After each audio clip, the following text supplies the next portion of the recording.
Good evening.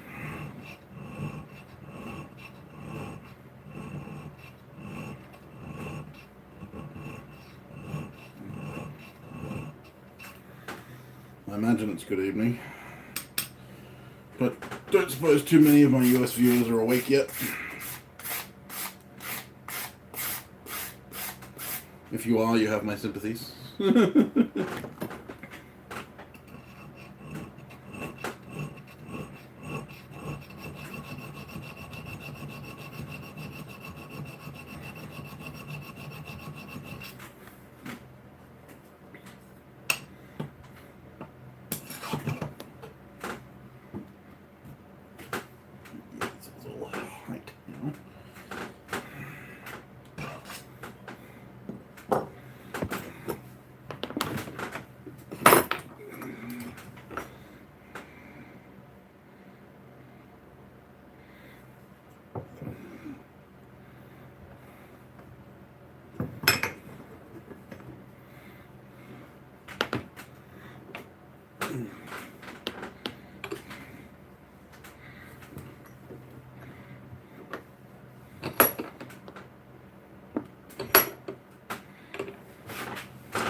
He is 40 years on the throne.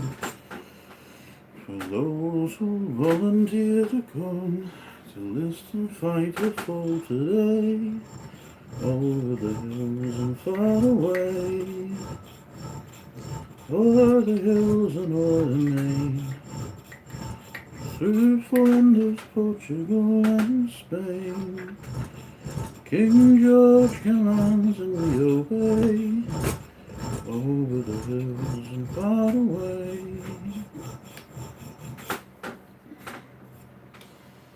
If I should fall to rise no more, as many comrades did before, please ask the fifes to softly play, over the hills and far away. O'er the hills and o'er the main, through Flanders, Portugal and Spain, King George commands and we obey, over the hills and far away.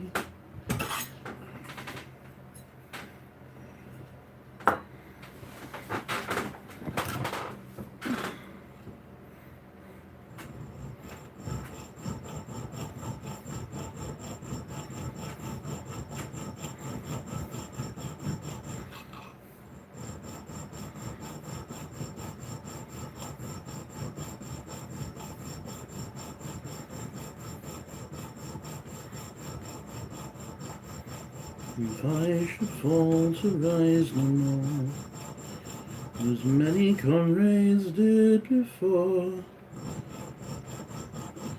please ask the fifes to softly play, over the hills and far away, o'er the hills and o'er the main, through Flanders, Portugal and Spain. King George commands and we obey, over the hills and far away.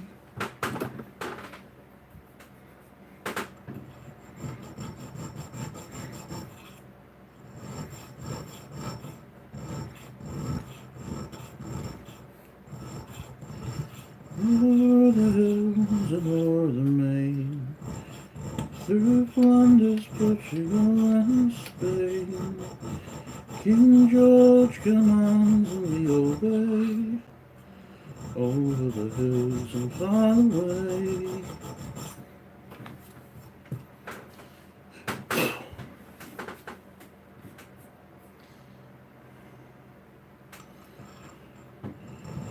The world was fair, the mountains green, no stain yet on the moon was seen. No words were laid on stream or stone, when Durin woke and walked alone.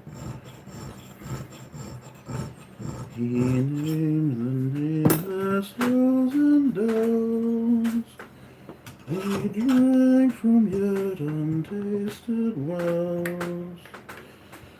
He stooped and looked in mid-Ormea, and saw a crown of stars appear,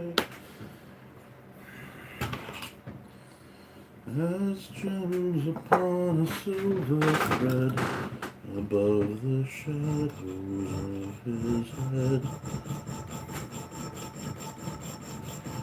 The world was fair, the mountains tall, in elder days before the fall of mighty kings in Argo throned, and Gondolin who now beyond the western seas have passed away. The world was fair in Durin's day.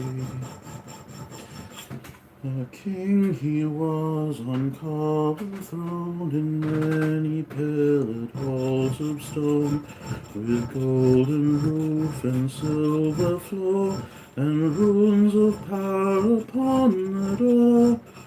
with light of sun and star and moon and shining lamps of crystal hue, undimmed by cloud and shade of night, there shone forever fair and bright.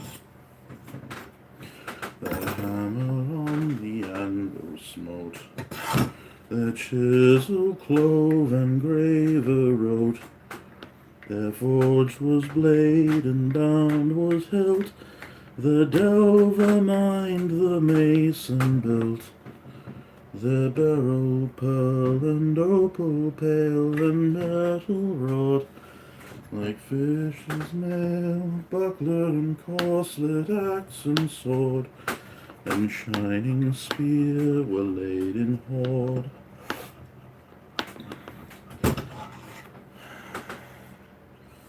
Unwearied then were Durin's folk, beneath the mountains music woke.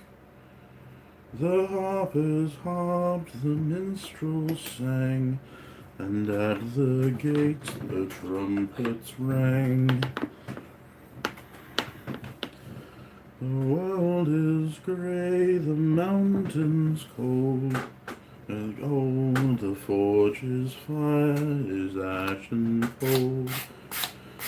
No harp is rung, no hammer falls, and darkness dwells in Durin's halls.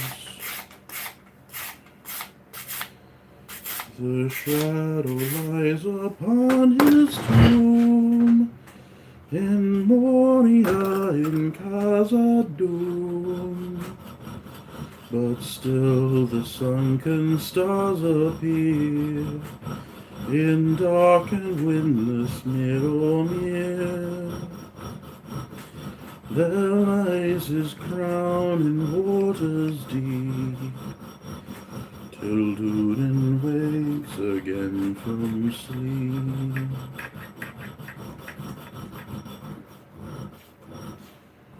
Through Rohan, over fen and field, where the long grass grows, the west wind comes walking, and about the walls it goes.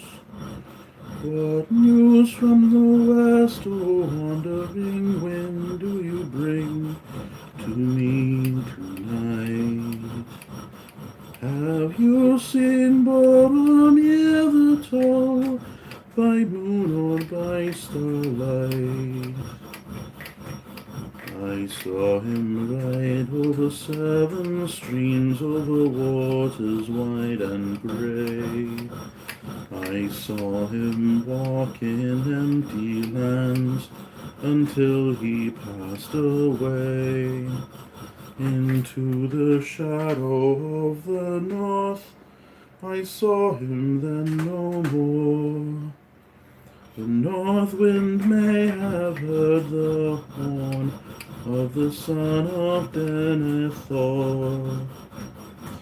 O Boromir, from the high walls westward I looked afar, but you came not with the empty lands where no men are.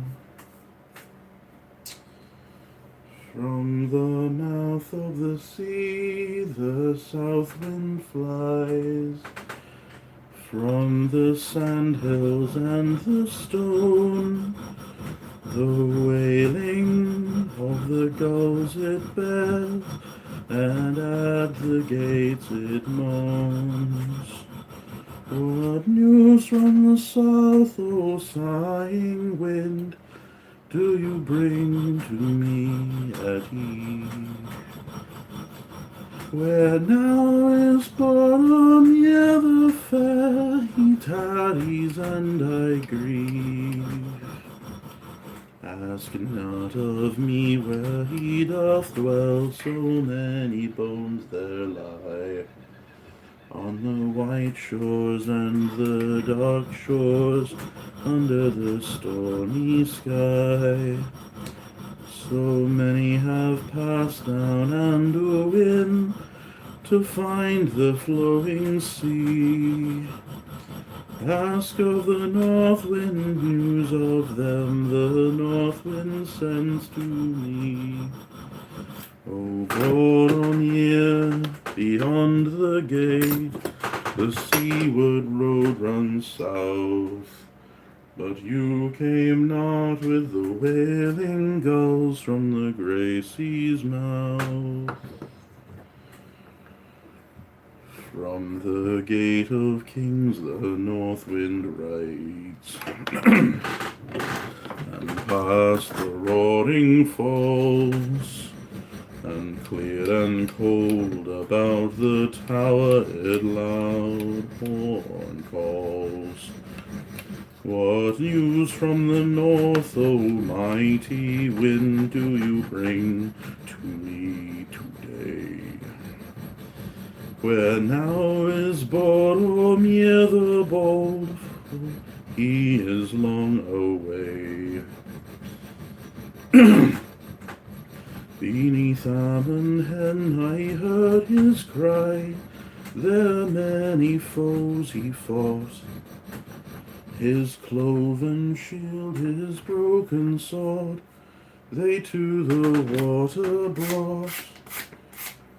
His head so proud, his face so fair, his limbs they laid to rest. And Rhodos, golden Rhodos falls, bore him upon its breast. O Boromir, the tower of God shall ever northward face. To Rhodos, golden Rhodos falls, until the end of days. You saying something? Hello? Really? I thought I had to log on to the air conditioner. Sorry, I barely heard you. I'm getting off now. What were you saying? Don't you have anything wrong? Apparently I have 5 people watching, Really? but none of them are talking. Oh. So that's totally what you see Probably. How you doing, Zigwan? I swear to God, they were all sitting there quietly, just watching me sing. Because I wasn't actually watching the viewer count, I was just watching the chat.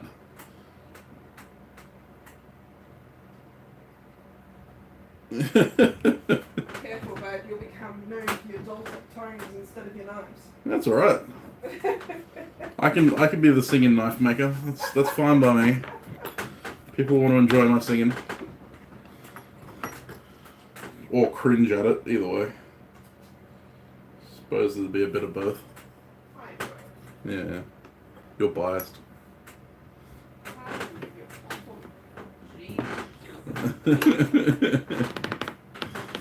Love you. So shit. Some days.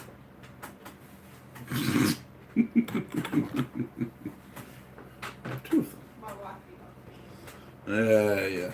Sorry. Apparently I got a new challenge. I need to make a musical knife. A musical knife. Wonder how I'd do that. I might be able to make a whistle in the handle. That'd be interesting. Like a recorder handle where you can Yeah. I could do that. It'd have like 3 notes. But I reckon I can make it happen. Yeah, I could do that. G-A-N-D or play all sorts of Yeah, true.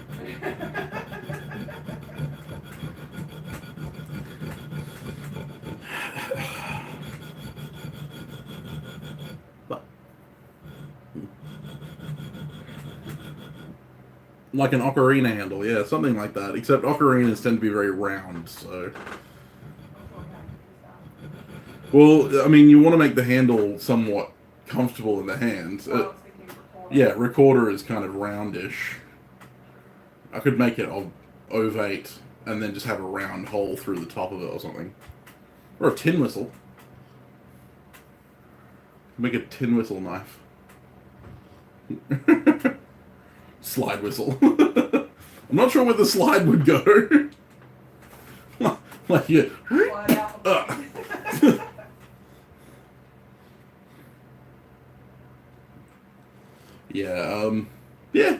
But something I could think about. That'd be an interesting, like, competition blade for if I ever, like, put in for one of, like, the best in show. It's like, best in show, the recorder knife.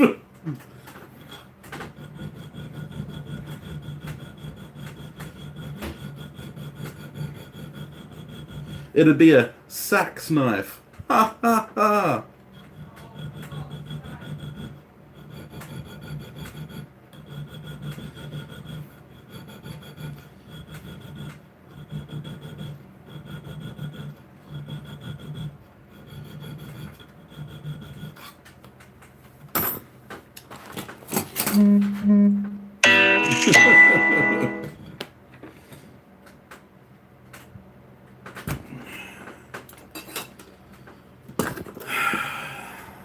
Mate, puns are my, stock in trade.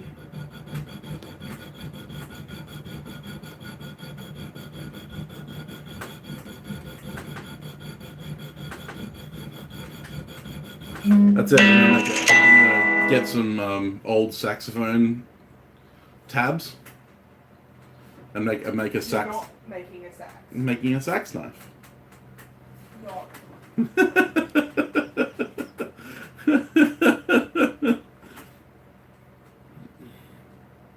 Yes, I am a glutton for punishment. What? She's glaring daggers at me, man. What? Seriously. What did I do to deserve this? I am entirely innocent.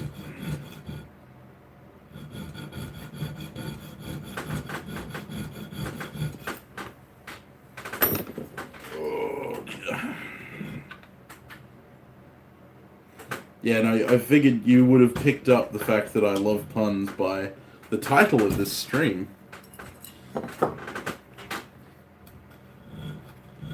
It's the, play on the old en garde, which technically isn't spelled the way I spelled it in the stream title, but anyway. Semantics. I'm always up for semantics.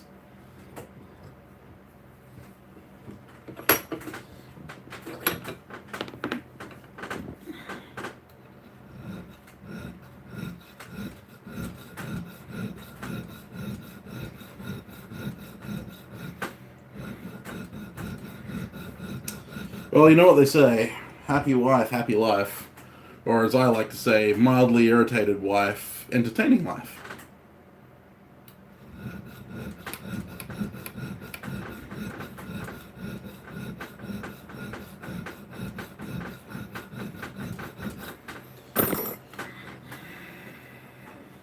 Oh, hey, how you going? Yeah, well. I know that Monday-ish feeling, man. No one knows better than I the feeling of a Monday.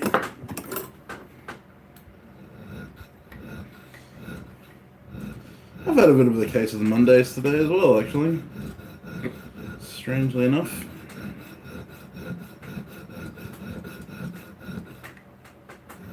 Well, I hope that your spine isn't cracking any more than you've already made it crack. I am currently fencing with a guard. It is en garde. En garde. And I'm using the wrong knife. I'm an idiot. I've already mounted the guard for that one. Yeah, I wondered why. I wondered why the fit up was doing around. Oh. That's what you want to see. You don't want to stab yourself when you do that, but you want to see nice, tight fit.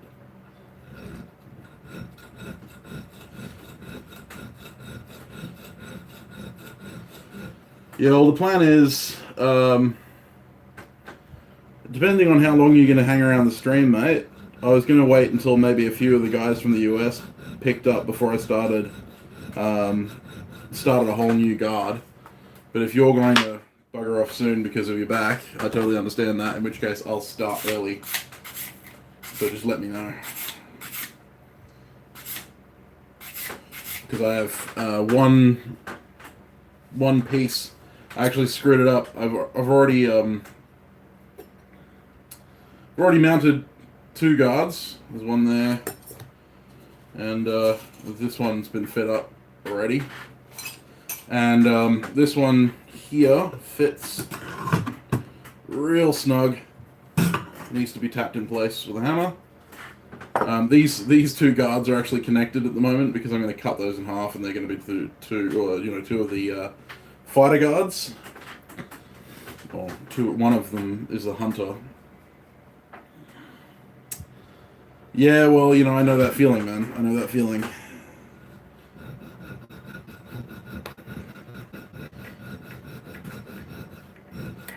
But in that case, depending on how long you're hanging around, I will be doing a full guard fit, start to finish. It'll require me to walk out to the shed a couple of times, which I'm hoping won't cut the stream out, because the reception in the shed gets a little spotty, but...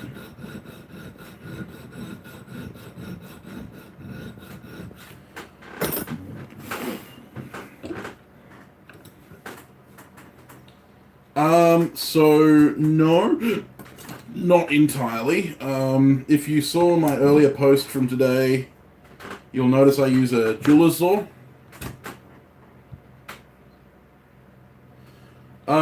Skilled, no, but I do engraving. Actually, here's one of my engravings. I'm going to try and turn the light this way, so maybe you can see better. Yeah. The voids are actually from the material itself. The casting had a bit of a void in that. So, I have been planning on doing a signet ring myself. And a wax seal stamp, because I do calligraphy as well, so...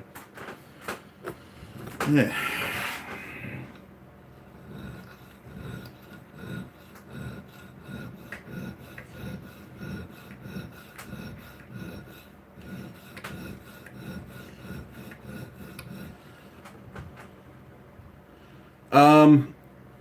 One that works. Alex?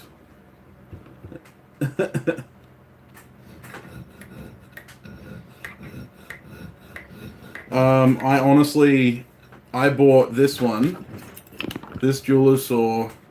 I bought it from eBay, and it came with this packet of, it came with this packet of blades going from number 1 to number 6s, and I think it cost me in total $30. So, and it cuts pretty well for a $30 saw. It's probably like a $20 saw and $10 worth of blades. It cuts really well. The only thing that I had to do was this nut here. The nuts are actually cast metal, like pot metal, and the thread's stripped out on it. So I actually had to tap my own nut. I just made a mild steel nut and threaded it with I think it was an M6 thread, and that's what holds the blade in place. Well, one of the main advantages of using the jeweler's saw is because they cut so slowly, even through relatively thin material. You've got a lot of time to kind of adjust and move the blade around. You don't tend to go offline very quickly, and I'll show you later if once I get this guard fit. The plan is I'll get this guard fit, and then I can move on to the actual project that I was planning for this stream.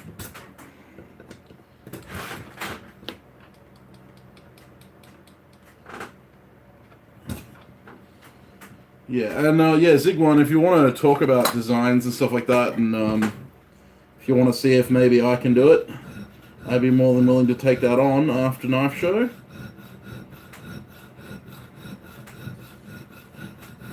Engraving is one of my engraving. Engraving is one of my small passions. I'd love to try out some more in the future, so I welcome the projects. It'd probably be cheaper than a professional. I suppose it depends on how fine you want your detail and how detailed the actual image is.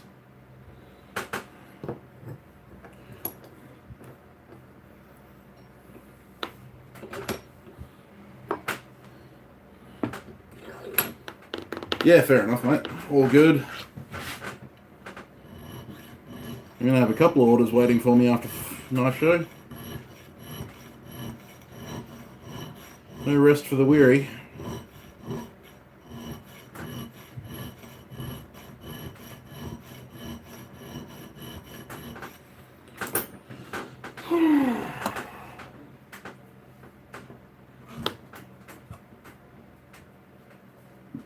Wibble wobble.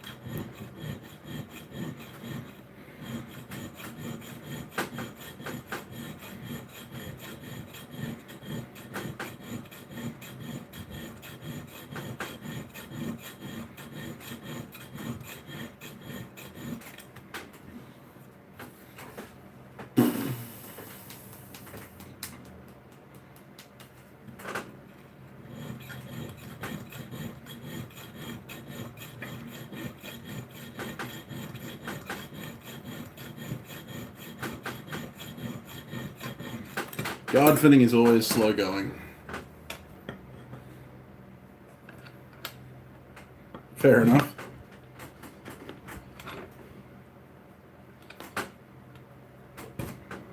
You're gonna weaponize your insomnia, are you?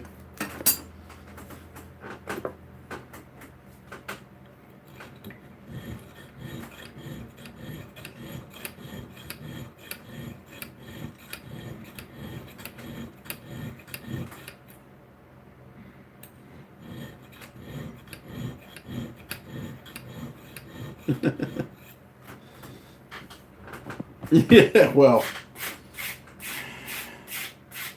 Warren Buffett would know.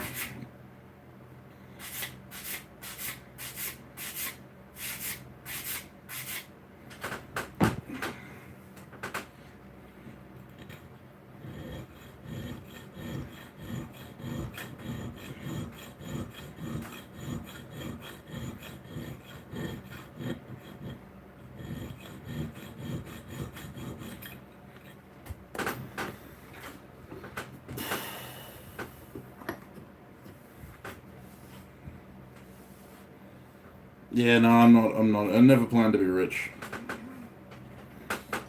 I just wanted to live.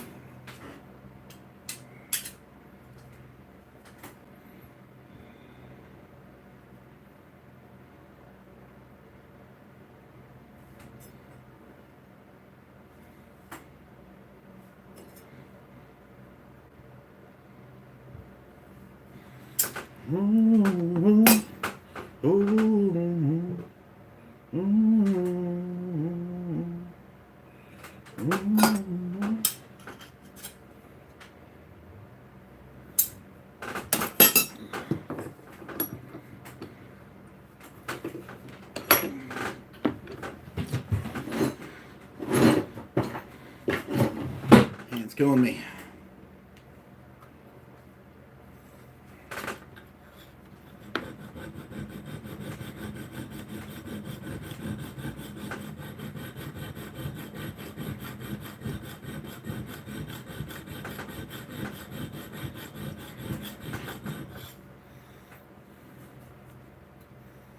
Well, yeah, that's true. That's true, Zigwan. Enough to be comfortable would be nice.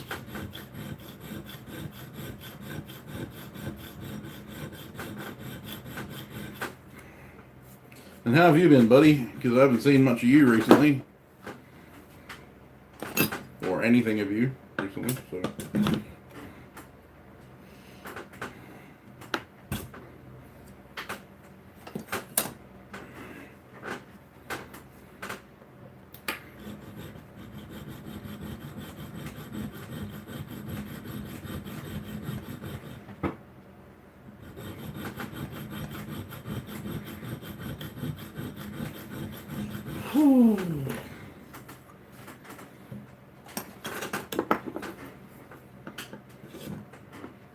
When you're fitting up your guards, you want to make sure that your orientation is always the same. So you're always fitting from the same side of the guard, and you're always fitting with the blade in the same orientation every time.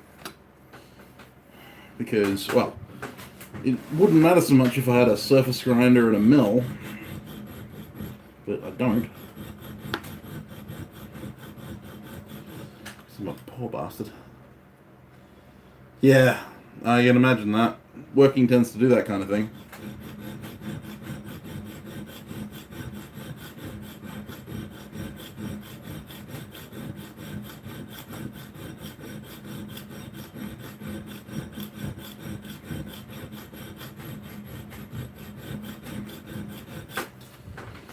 But yeah, what I was saying was, when you're mounting guards like this, it helps to maintain your orientation because, especially if you're making stuff with your hands, if you're using hand tools or freehand grinding on your grinder, you're almost always going to have tapers and weird angles and stuff like that on your work, and they'll be minuscule, to the point that they'll be invisible to the naked eye. You can get really good at freehand grinding pretty straight lines and square edges. And depending on how much time you want to take, you could spend a lot of time with a, with a square and get it all absolutely smick.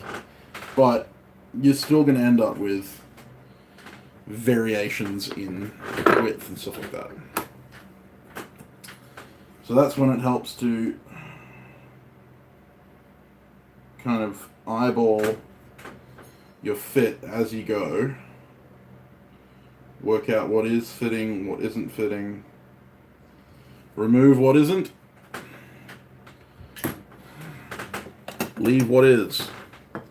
And, yeah, always have your same orientation so that you always are binding in the same places. Whoops. And this is one of those things that you can really overdo real fast. And I overdo mine all the time because I get in a rush and I'm like, oh, I want to just get this done. And so then I fudge the fit up.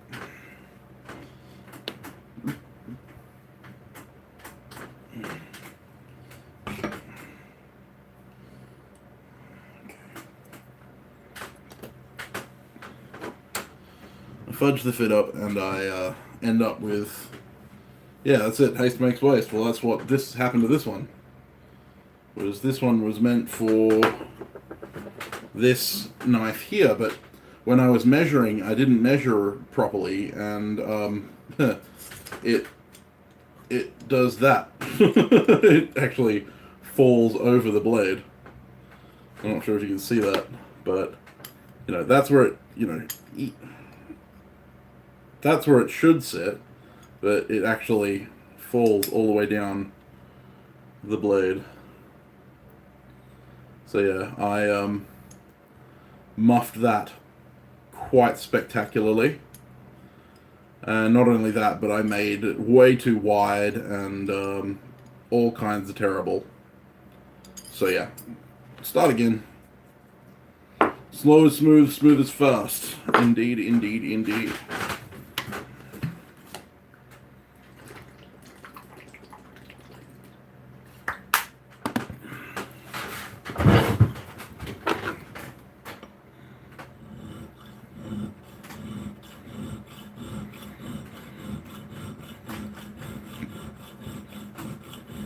A little bit extra time goes a long way.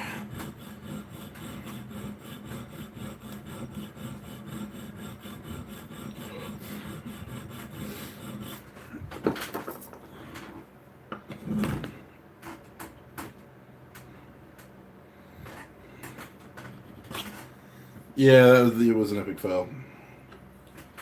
Not one I'm proud of. But shit happens.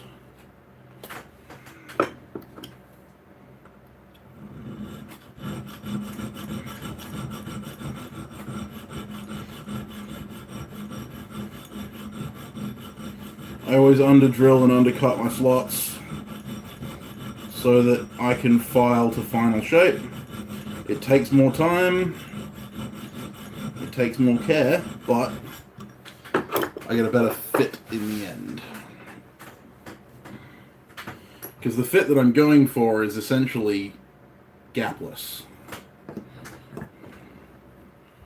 In that there will be a gap, but you won't be able to see it. That's why all of my tangs are shouldered. Because shouldered tangs don't show binding, or don't show gaps as much as unshouldered.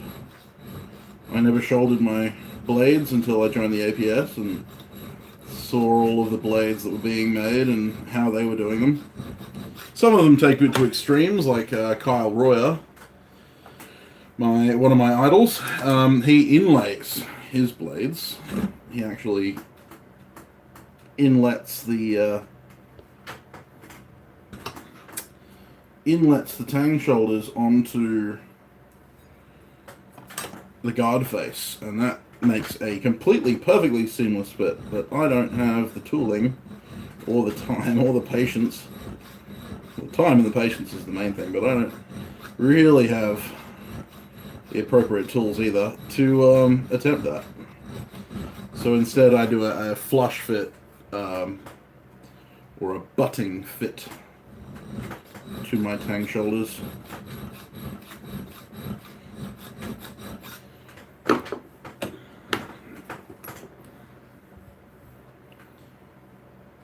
Then again, I don't make takedowns like Kyle does, so I'm not worried about people taking my work apart.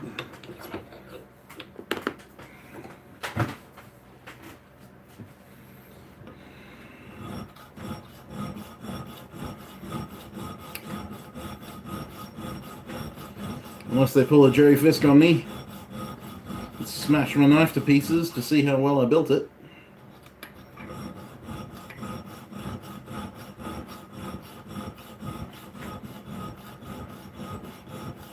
I'm not saying that Jerry Fisk smashed a knife to pieces. He actually had a customer smash one of his knives to pieces. Actually, I think it was two of his knives.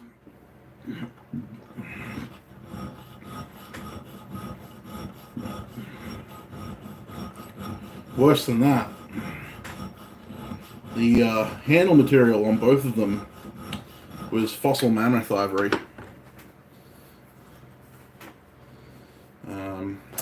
I think he said that the handle material alone on the Hunter that the guy broke on purpose, mind you, cost, I think, $300 US, and the Bowie knife something like $450. So yeah, guy was nuts. Knuckin' futz, guys. I haven't read a lot of David Eddings, to be honest. So I couldn't say if I was or was not a fan.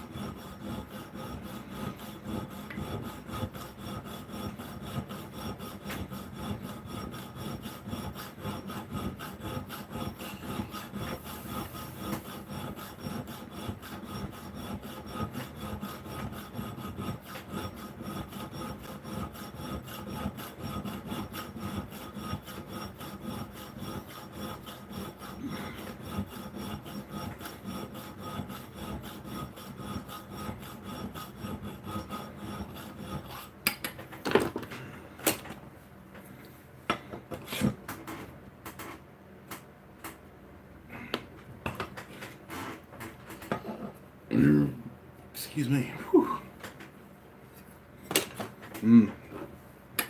Tasty.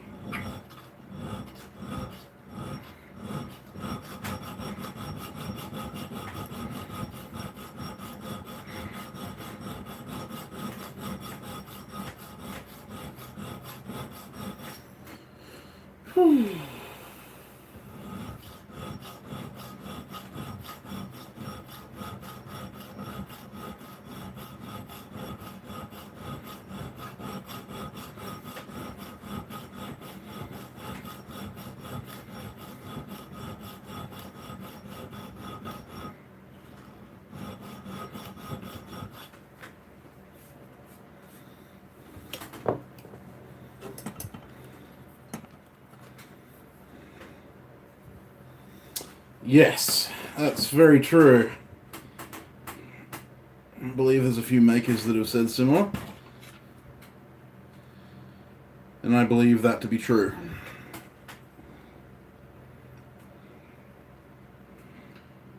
Yeah. That is definitely one of my ideals.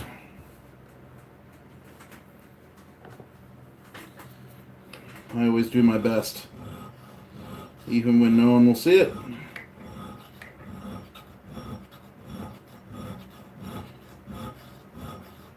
Or I'll always strive to do so, within the limitations of time and money and tooling. You know, that was earlier. She's sitting down reading her book now.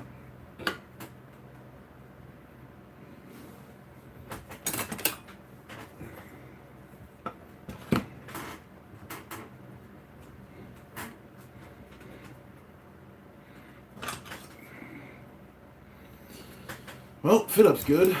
Now I just need to extend it. It's my least favorite part.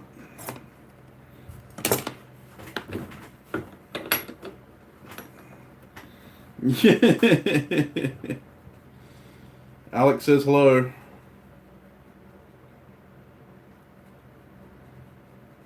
Yeah, no, she's not paying attention. You're not that important, no. Sorry.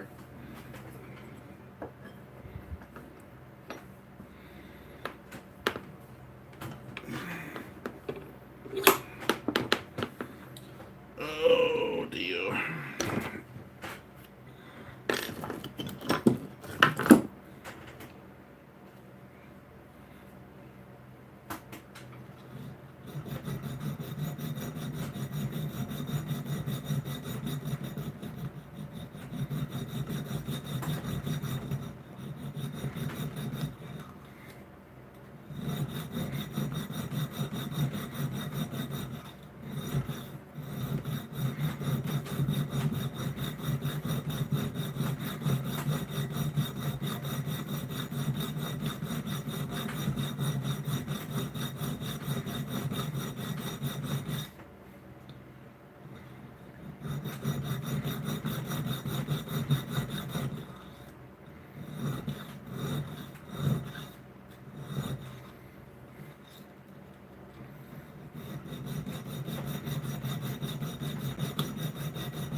Whew. Huh. You're in David Eddings' books, are you?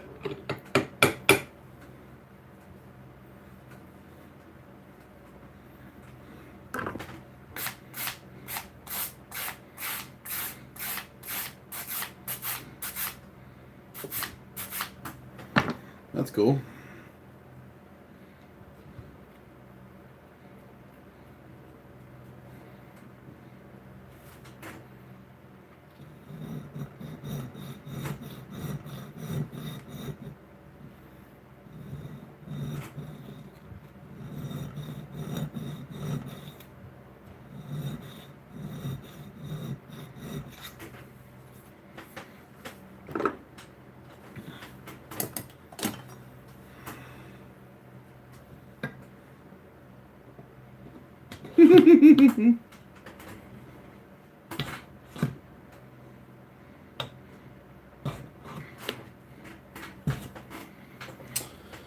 Yes, Valhalla Ironworks was a game designer.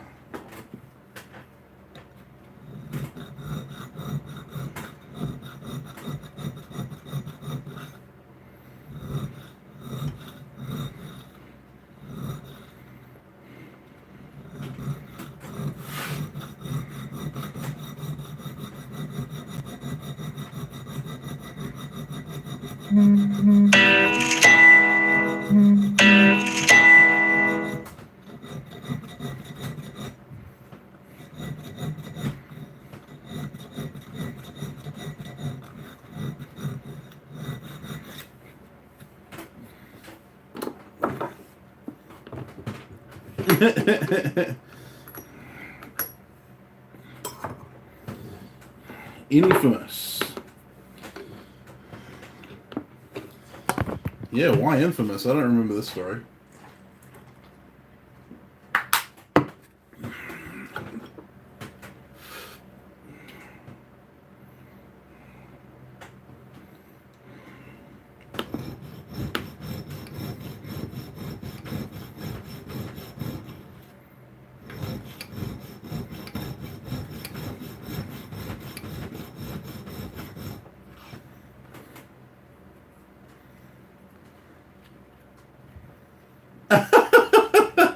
Some of those titles, man.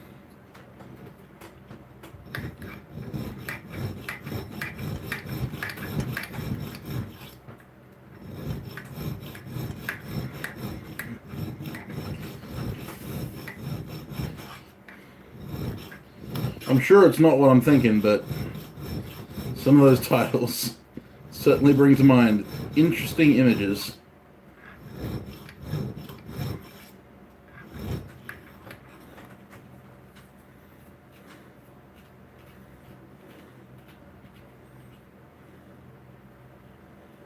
Huh. Cool. Fun, fun.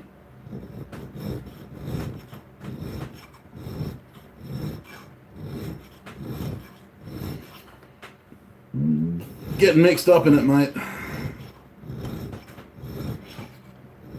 This is why I avoid controversy.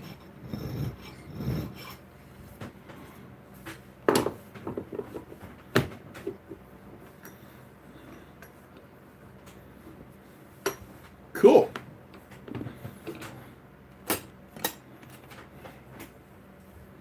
Largest in-game world.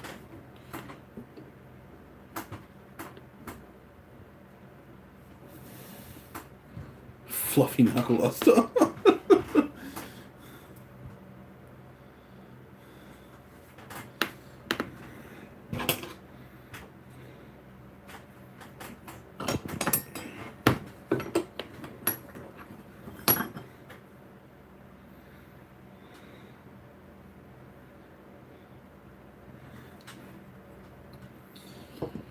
Well, there you go.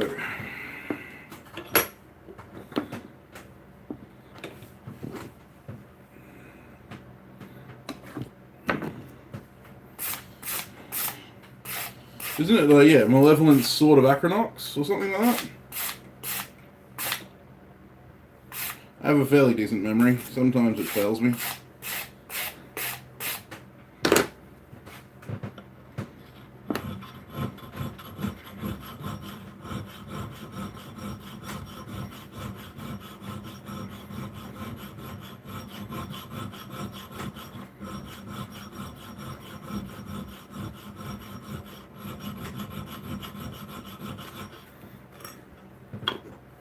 Acronox. There you go. See? Told you I had a decent memory. Though it fails me sometimes.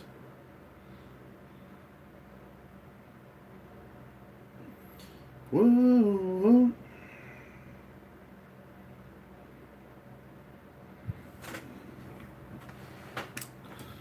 Son of a bitch.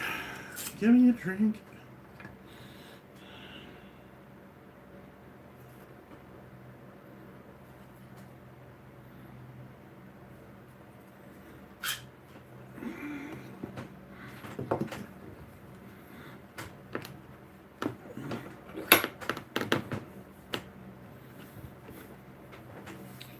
It's amazing the stories, the background stories from some people.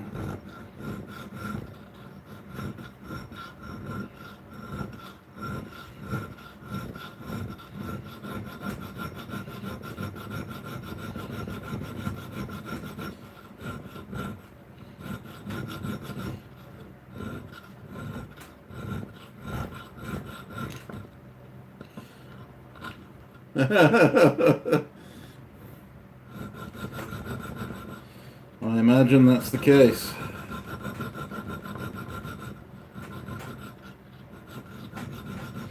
That's the thing, my background story is relatively boring.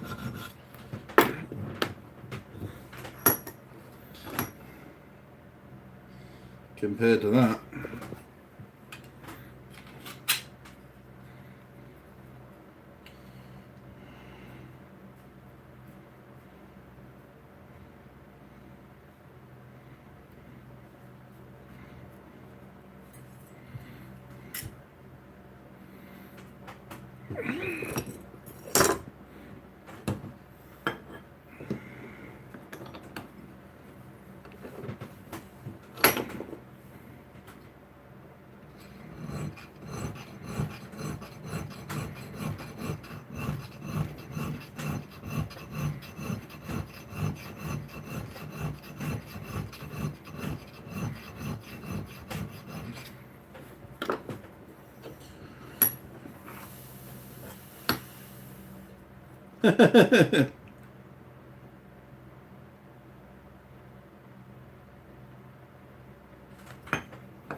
Yeah, pay to play sucks. Don't.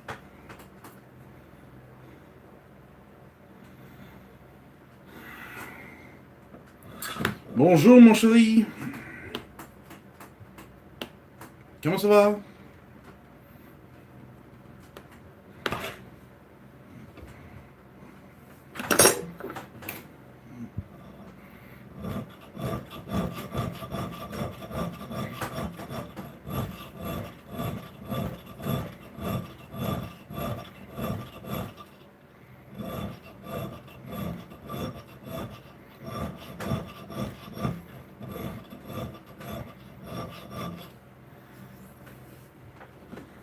Garde.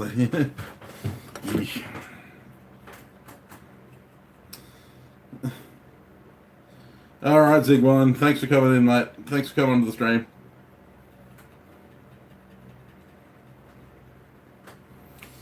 Au revoir, as Ma is saying.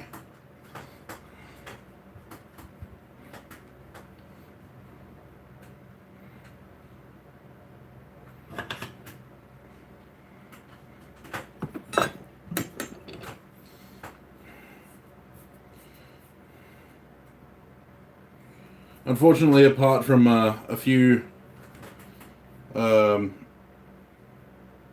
Quebecois songs that I know, I have basically expanded the limit of my knowledge of French.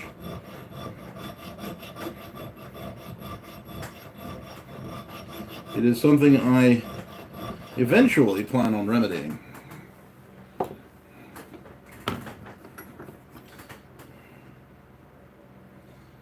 But at the moment, that is all I know.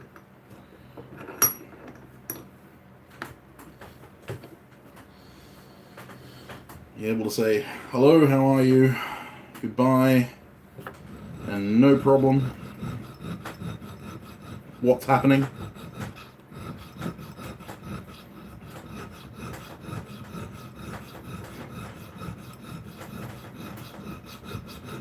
What's that thing?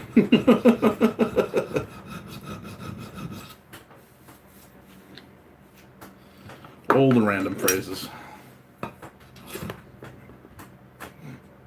And I once used to know how to say, my helicopter is full of eels.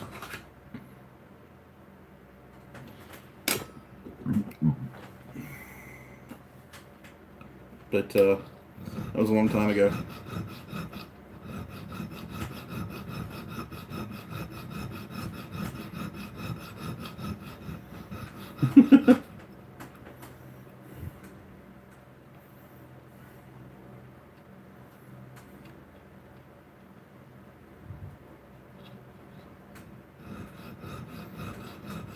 Alright, show off.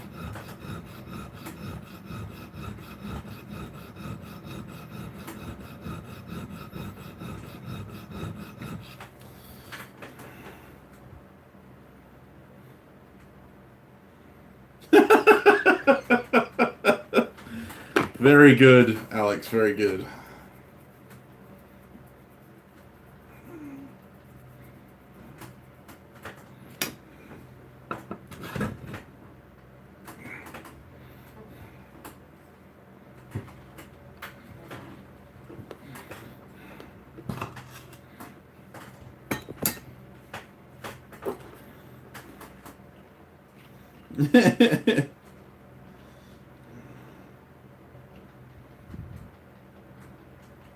Yeah, yeah. I know the sensation there, ma.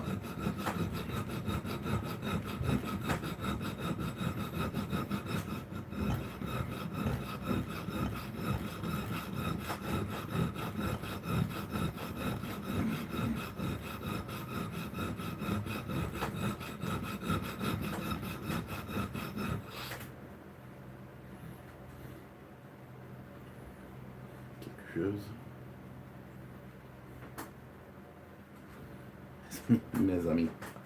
Yes, mes amis, not men's amis.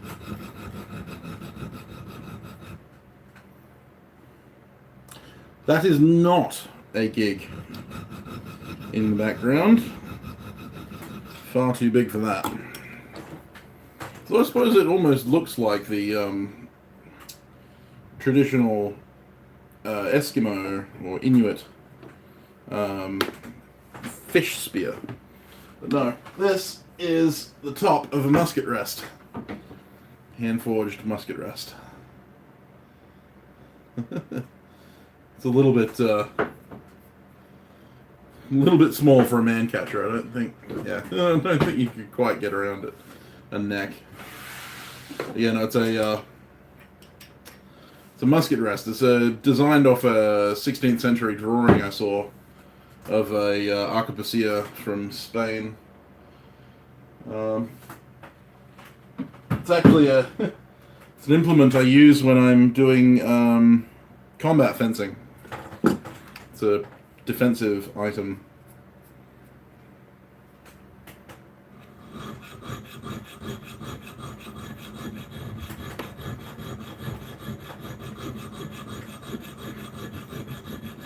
Unfortunately, when I'm fencing, I'm not allowed to hit people with it, but, you know.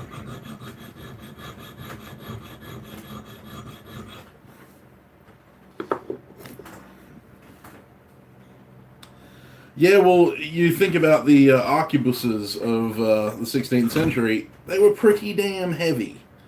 And they were pretty damn big.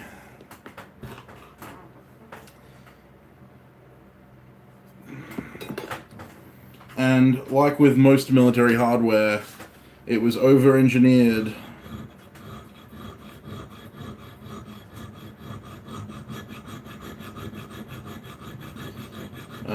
to hell and gone so that the soldiers wouldn't break it.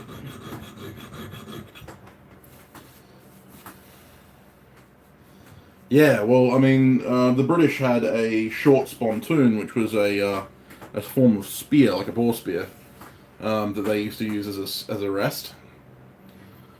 The Spanish had dedicated rests. Some of them were just forked sticks, but I saw a photo, a drawing, or an etching, or something like that, from the 16th century that was of a Spanish arquebusier using a similar rest to that one. So I made it.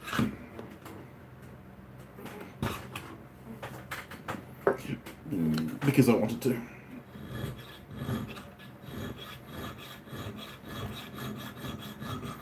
It was a bit of fun. Yeah, I did, yeah. I forged it myself. Yeah, well, falchion's on the list. My first sword that the project has been started on my YouTube channel is going to be a transitional falchion, so late 16th century. A bit later than perhaps that musket rest is required, but they were still using matchlocks around that era. So arquebus rests weren't completely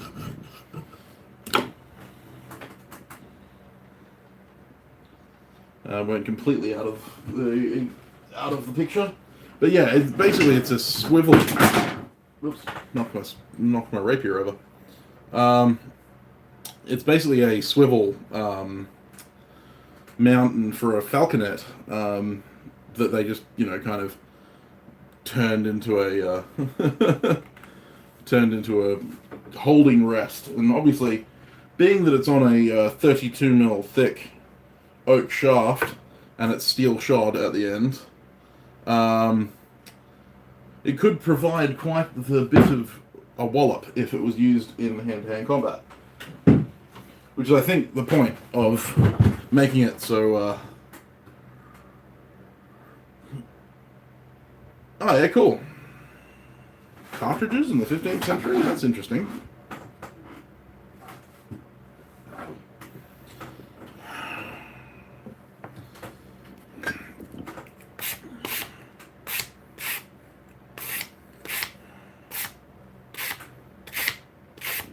In the 15th century, in the 1400s.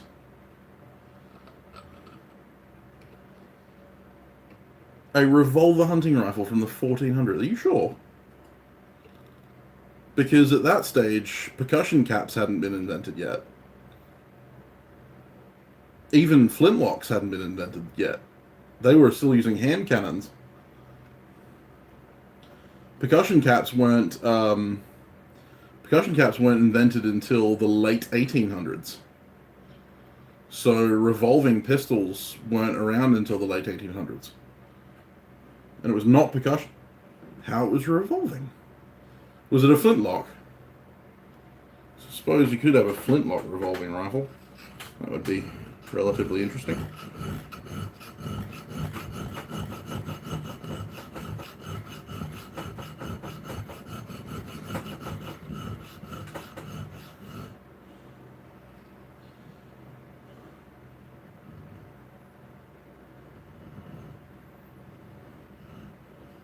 Yeah, well, that's true, but firearms history is one of those things that I kind of specialized in. I was a firearms instructor for quite a few years. Guns have always been kind of one of my biggest interests, so... And flintlock rifles have always been one of my...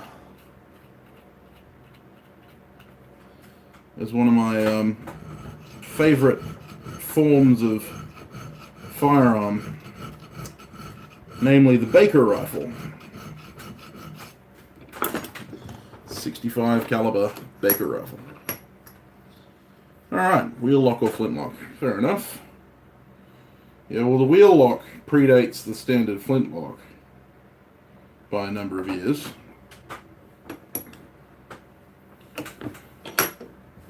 Which I find hilarious, because the wheel lock almost seems like the more complex answer to the question than the flintlock, but for some reason it was developed first.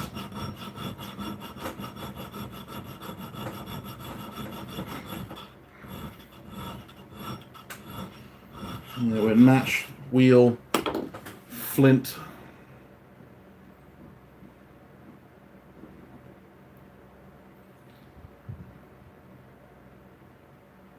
Yeah, right, so you probably had to prime each barrel as you went. Fair enough.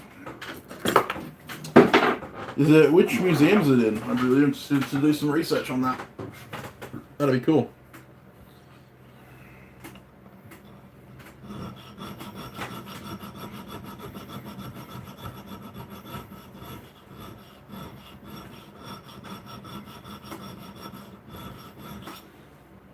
Is it in the Deutsche Klinge Museum, or because that's the only arms museum I know in Germany. Ah, fair enough.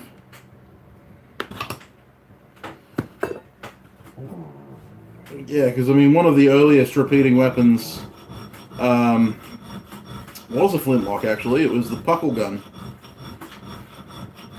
developed by Joseph Puckle in England. And it had eight cartridges kind of thing that you had to kind of crank and spin around. It was crazy. It also had 2 different barrels. One for firing round ball for Christians, and one for firing square ball for firing at Saracens. Muslims. Because, you know, square balls, for some reason, are more effective against Muslims. No, it wasn't a cycling weapon. Flint Fowler, yes. Yeah, no, I feel you, Jared. I always wanted to make one of those. Unfortunately, it's illegal in my country, so it's going to have to be one of those things that I'm going to have to kind of dream about, but never actually do. That would be one of my lifetime projects.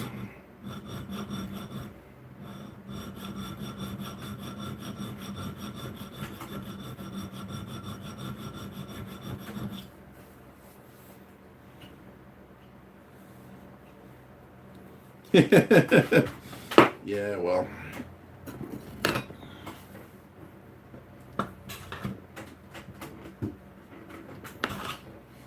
Different times.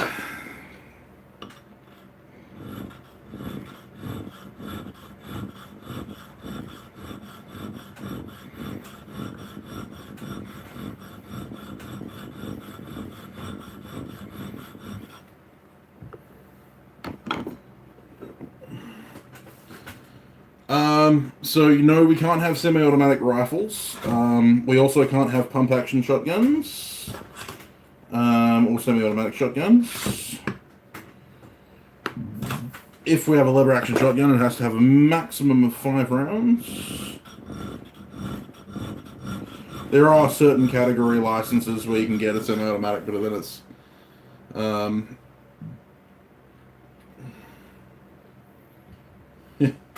yeah,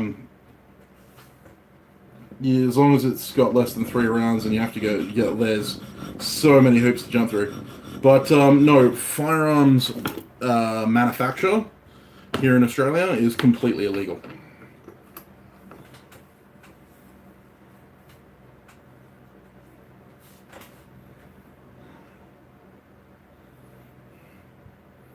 Yeah, no, manufacturing a firearm carries a really hefty fee. You can alter the firearms you already own, although only certain alterations.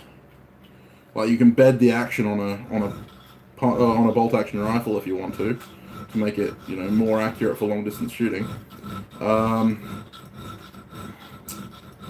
But you can't manufacture a barrel. You can't manufacture an action. You're SOL if you're yeah. Yeah, well, even here we can't own crossbows either, so it's illegal to own a crossbow in Australia.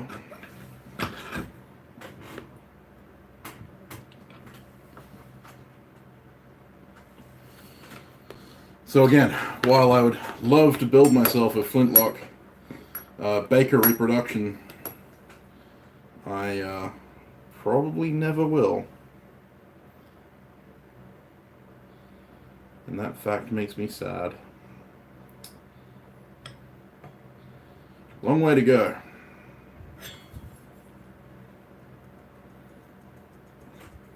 Yeah. You used to be able to buy them over here without a license, and they didn't go from, you know, like, buy them, you know, so you can buy them without a license to buying them with a license to banned. They just went straight from you can buy them without a license to, no, they're banned. So, yeah, you're SOL if you want one.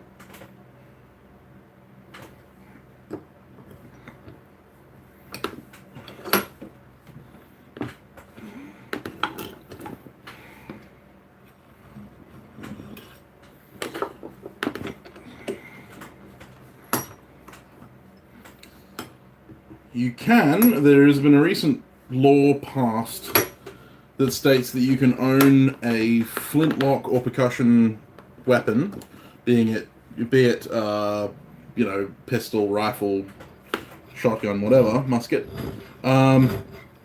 as long as it was created before 1901. But you're not allowed to purchase munitions for it, so you're not allowed to purchase powder or ball or anything like that for the gun. You can own the gun, but you can't own the ammunition to use it. You're not required to have a license to own those, but yeah, they have to be pre-1901, and they have to be you can't own the ammunition to go with it. So you can imagine how easy that kind of stuff is to come by over here in Australia.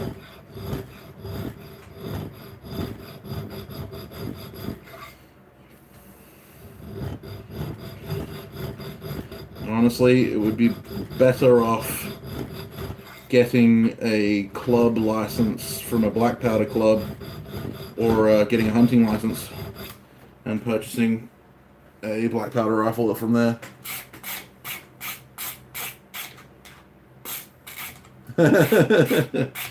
Well, good luck getting your hands on any amount of pure potassium nitrate without being a primary producer, and even then the potassium nitrate that they serve to those guys isn't pure.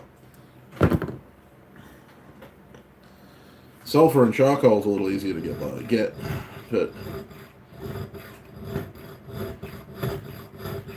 the other thing is that homemade powder almost never works like factory powder.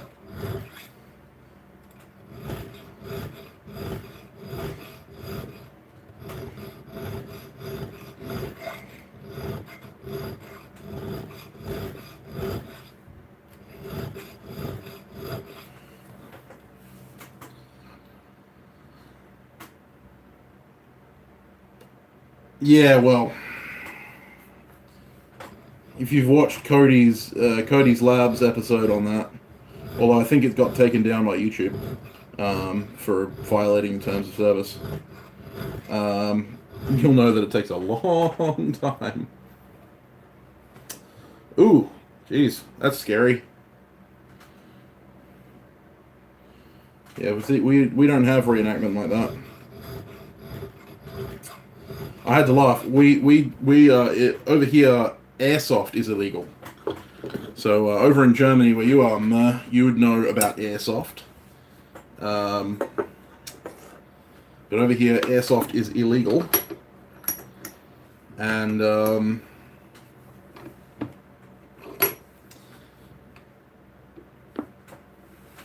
yeah, jeez, that would have been scary.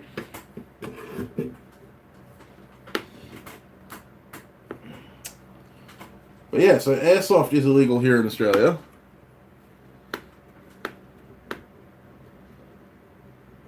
Yeah, that's the one, Alex. Origami channels. But yeah, so over here in Oz, airsoft is no longer legal, or it hasn't been legal for a long time, since I was a kid. And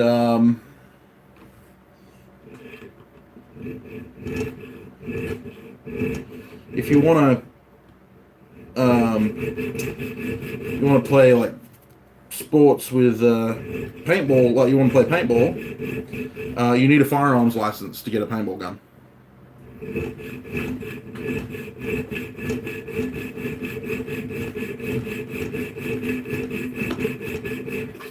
So you need to get a gun license to get a paintball gun here in Australia.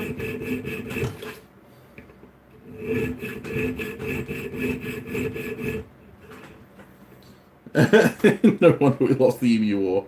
Exactly.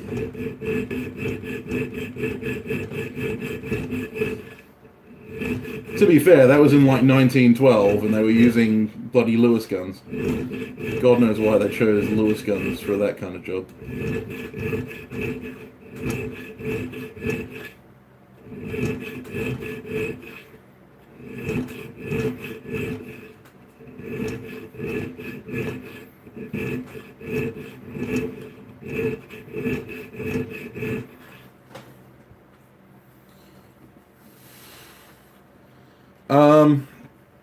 I suppose it depends, Jared.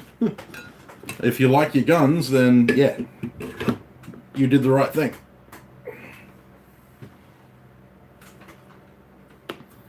if you don't like your guns, then hell, Australia's not that bad a place. But you certainly don't get to practice the freedoms that you do over in the US, that's for sure. Although the likelihood of getting shot is significantly lower day to day.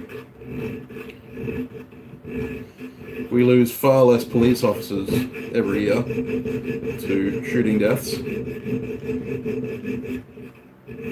But that's more of a cultural thing. Honestly, I don't subscribe to the fact that that's gun control doing that, to be honest. I know it's not a popular opinion, but I don't actually think that the gun control prevents the let's see. Yeah, well, they were shit, man. They were shit. I was actually in on a briefing where they did a rundown of the Lint Cafe siege, and it was horrifying. Hey, Island Metal Forge, how you doing, Yamaz? Good to see you on one of my streams. I'm glad I managed to make it out for a couple of yours, man. I just got lucky. Well, that's not true. I actually stayed up until bloody 11 o'clock at night to catch that first one. Good stream, though.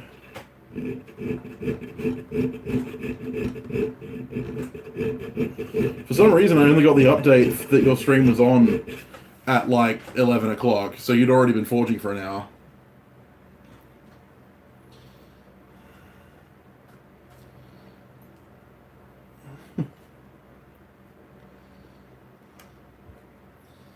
Yeah, no worries, mate. Thanks for dropping in.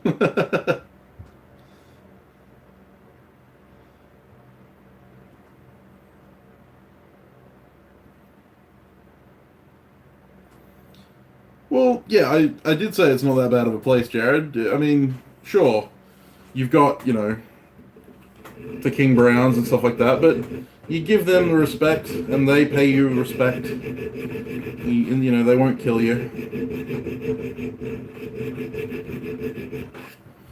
Offer him a beer. Hearts and health, brother. Have a good day at work.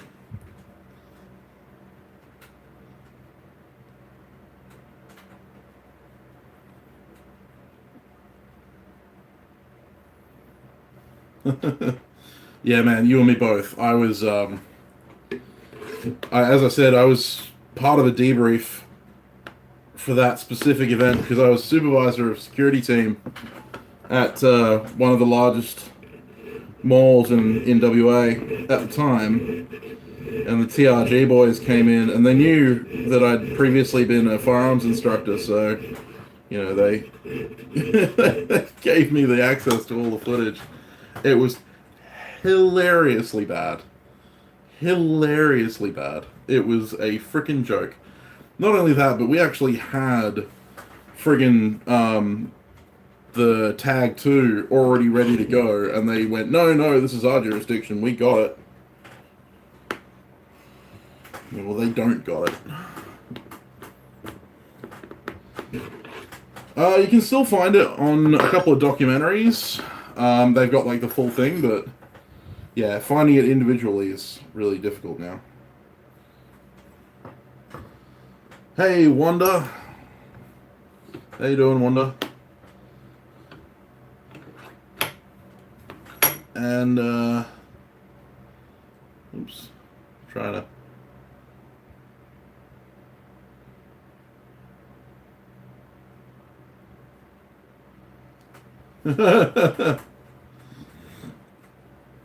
Yeah, no, his head didn't explode, unfortunately. Unfortunately. Head should have bloody exploded.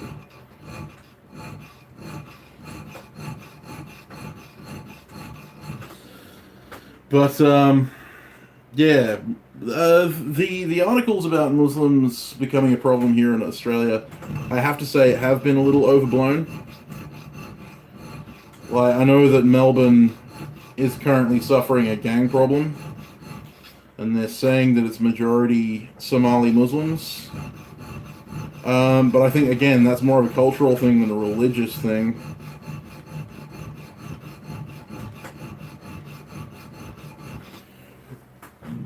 I mean, we've always had a team gang problem.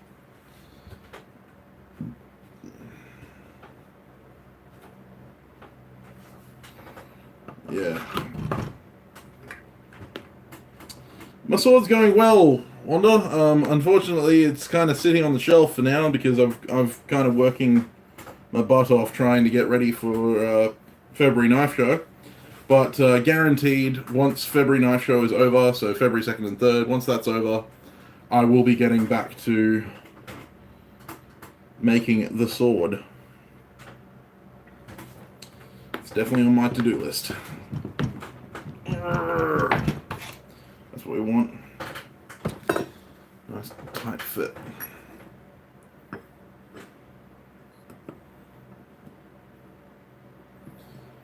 Well, yeah, I'm not a theological expert, so I'll leave that kind of subject to someone who actually knows something about it. But as far as I can tell, people are people, and people will be shit to other people whether or not there's a religious connotation with it. They're coming along well, Kenneth. They're coming along well. Just working my way through this one. This one's almost done. I already have 2 fitted, 3 fitted. Or rough fit, as I would like to say. Because next I've got to grind the faces of all of these after I've done this. Because what ends up happening is they'll get scratched to hell and stuff like that. And then I've got to bevel all of the edges with my file. But they're sitting up to the shoulders now, so that's 3 down, almost 4 down, and only 5 to go. Oy.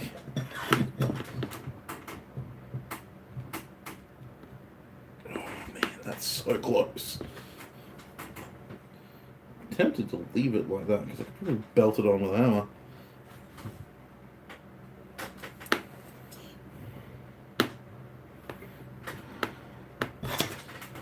You know what? I think I will. I like to hammer fit a lot of my guards.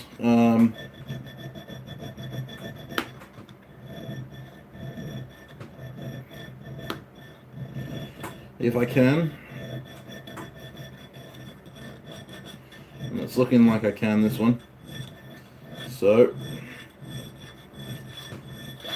hammer fit that one is.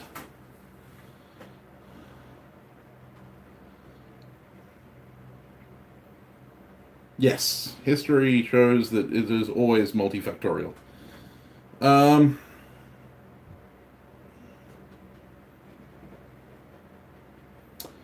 If you're talking about the sword, the water quench, no, I will be oil quenching the sword.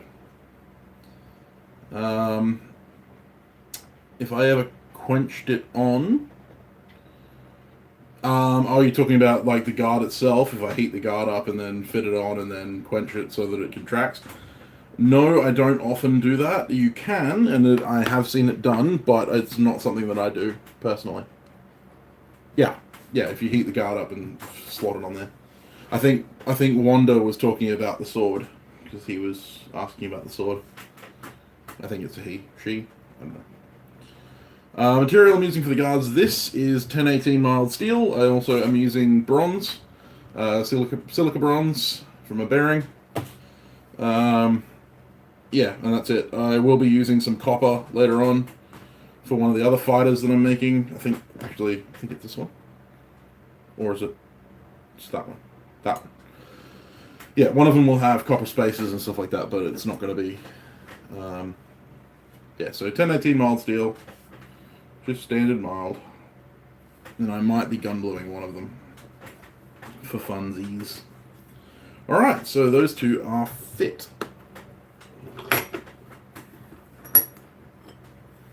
Awesome. It's always fun when you get them fit. Like a nice tight fit.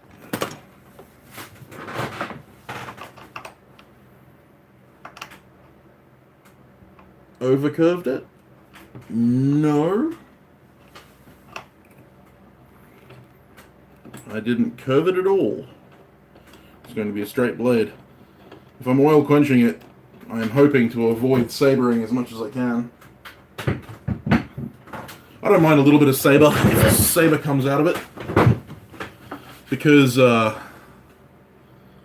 we're talking a thin edge and a thick spine. There may be a little bit of saber, but it'll be away from the edge, so I'm okay with that. So yeah, that's what I'll do. Man, I'm running out of room on this desk. Getting awfully messy in here. It's almost like someone's working. That was a terrible mistake. Anyway.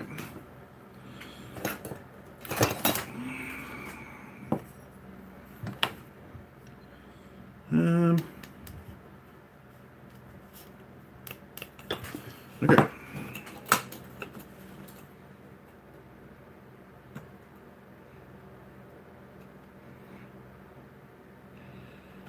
Somewhere, my vernier calipers have gone missing. So I'm using a ruler instead, which is not the most accurate measuring device, but seeing as I tend to underdo things quite a bit, I can let it slide. I'm not doing a Hamon at all, no.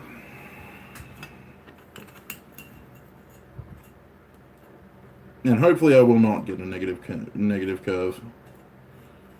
It's always a possibility, though.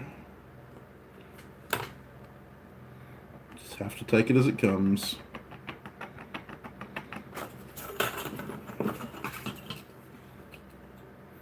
Super accurate center line, yay! Oh man, that sucked.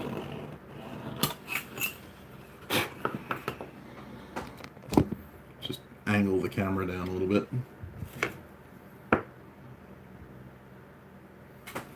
Yeah, curved guards are cool. One of my guards will be curved. I have an S curve in it. But yeah, otherwise they're mostly going to be straight guards. I like straight guards. It's all personal preference, and seeing as I'm the one making the knives, I get to make the decisions. Mwah! Take some rough measurements. 16.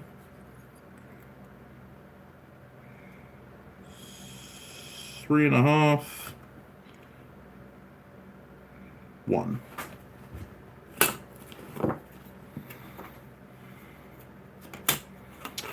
So, I'll measure out 16 somewhere along here. Pick a spot, any spot will do. One mark there, one mark there.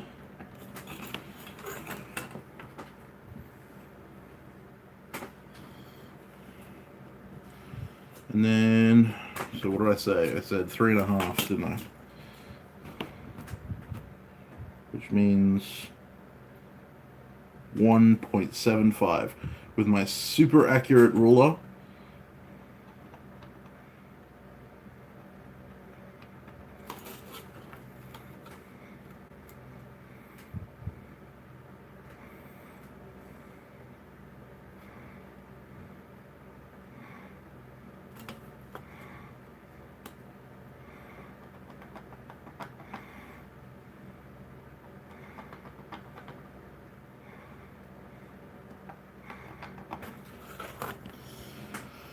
Oh, but I only need to mark that on one side. That's fine. That's fine. That's fine. So I'll just mark that there, and now we just draw a line. Isn't it wonderful?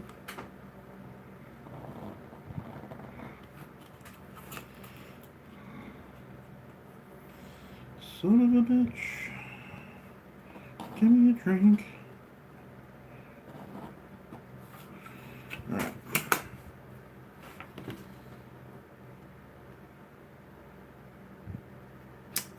So I may be gun bluing one of the guards. I have some Birchwood Casey Cold Blue that I'm thinking about using. But I think most of them are going to be left white. The bronze I'm going to leave shiny.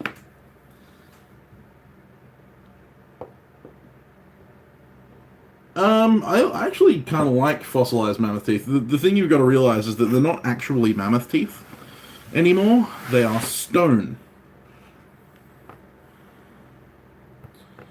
They are fossilized. Buried in the permafrost. They've been long dead. And I don't see any difference between mammoth teeth and, say, deer antler. You know, they're both... they're both parts of an animal. And I have plenty of deer antler. Drop it all over the place. Now, I have a hammer. I have an apple. Pineapple. Anyway.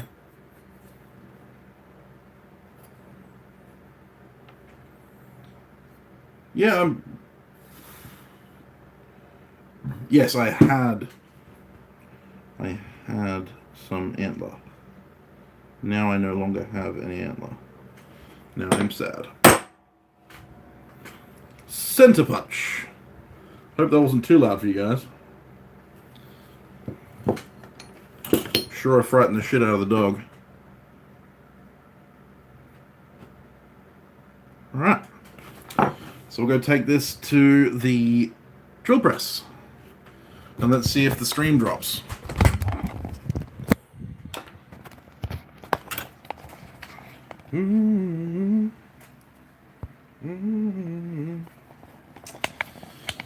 Alrighty. Drill press time.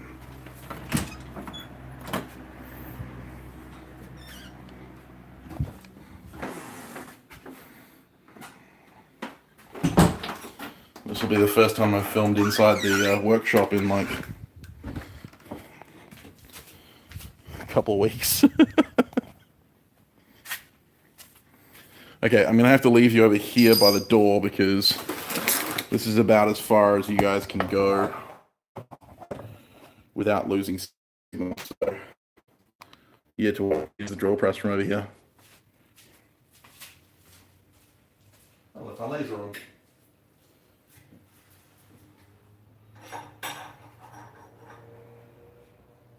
Watch me break my fingers.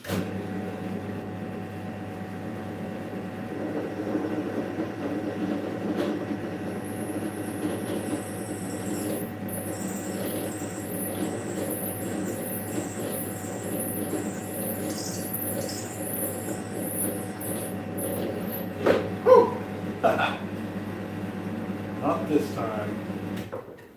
Not this time. How we doing? Stream room still running?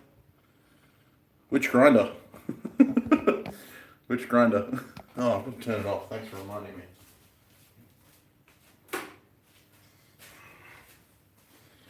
I mean, if you want the Hafco Woodmaster, you can have it. It's a great little grinder for someone who. Yeah, I figured it was the 2x72. It's a nice little grinder, the Hafco Woodmaster, for $300. Oh my god, I disappeared. It's a full moon tonight, guys. Not that you'll be able to see much, but it's actually a full moon. There you go.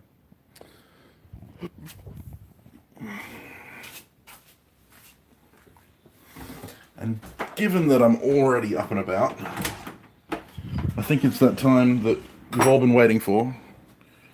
The time that everyone tunes in for. It's tea time.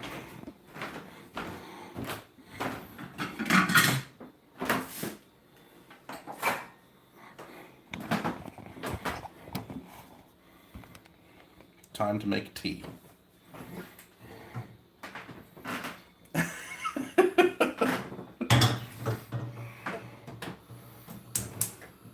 Well, I was looking at the same moon. If you'd been looking at the same moon while I was looking at it, then it would have been special. But you had to ruin it by being inside.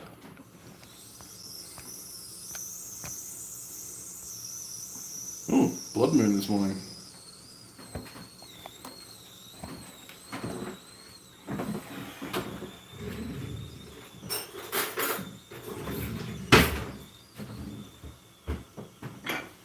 You know what that means?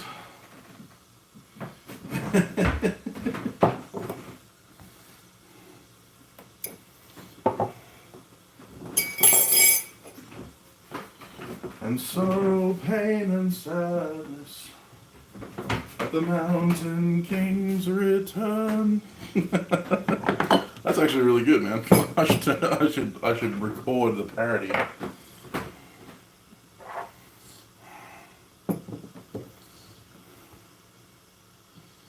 You two are making a hot drink. Well, hey, this is a tea safe space, okay? Hashtag tea for change. Hashtag all teas matter.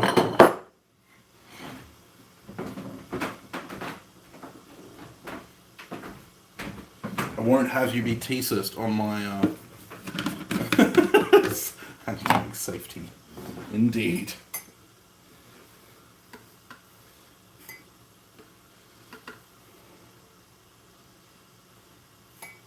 No, definitely not the tea party. Hey man, it's my tea. You don't get to throw it in the Boston River. We're not in America.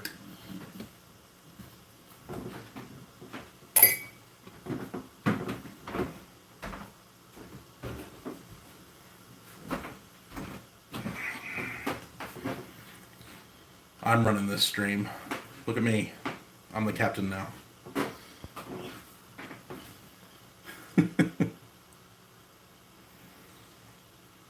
That's the tea for today, boys. Isn't that a thing now? Yeah. The Boston tea. You ate porridge this morning? Yes, so did I. Sweet. Porridge Brothers. Yeah.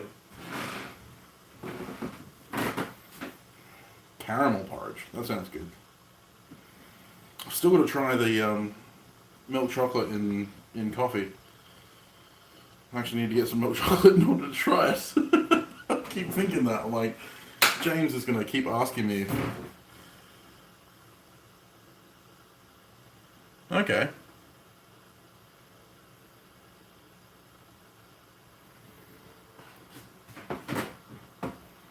Yeah, that'd be good.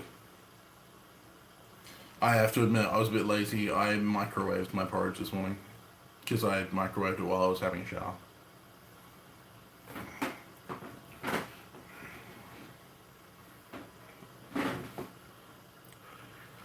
I know, that breaks all the rules.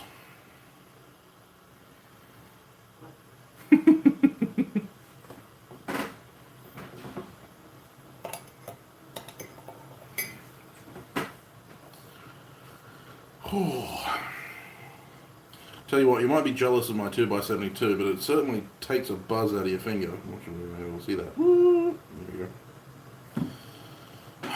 It's ground down right to the nerve endings. Oh, Ovaltine. I haven't had Ovaltine in ages. Man, now I want to get some Ovaltine.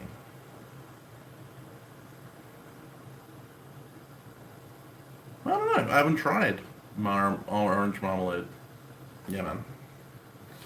I haven't tried orange marmalade in my porridge, so I couldn't judge. Might have to try it. It's not a super weird combo. I have heard weirder. My brother Josh used to, and both of my brothers actually at one point, used to eat Oreos with tomato sauce.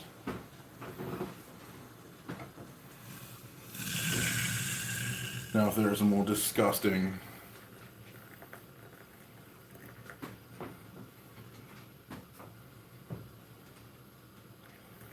We don't have Marmite here. Thank you very much.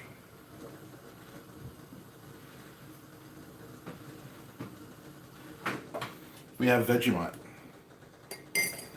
And Vegemite is nectar of the gods, so I'll have none of that anti-Vegemite talk on my chat. Thank you very much.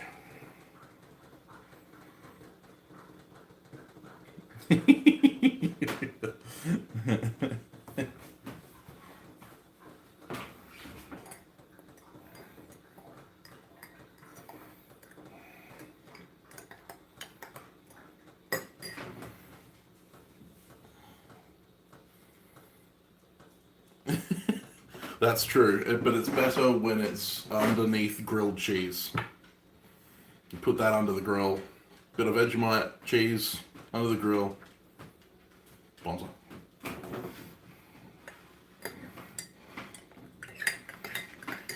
And unlike anyone who's from America, when we say grill, we don't mean barbecue. Grill is a setting on an oven. Yeah, I've done that too, once or twice. Especially when I'm craving salt. When I'm having those real salt cravings.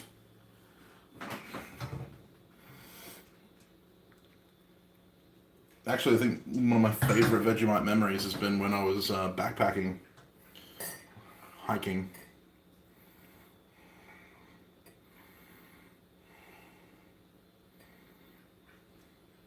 Pumpernickel. Oh, I didn't know that. There you go. So you're a fan of like the dark rye and all that kind of stuff?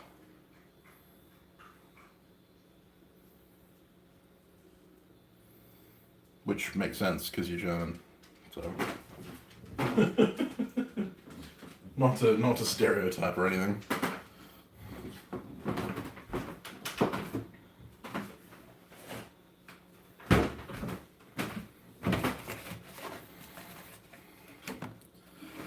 Yeah, I'm a big fan of bread in general. Actually, the camera, the phone, the screen camera is actually currently sitting on a bread maker. So there you go.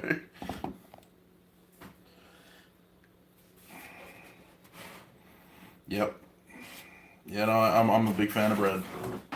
If you can't tell.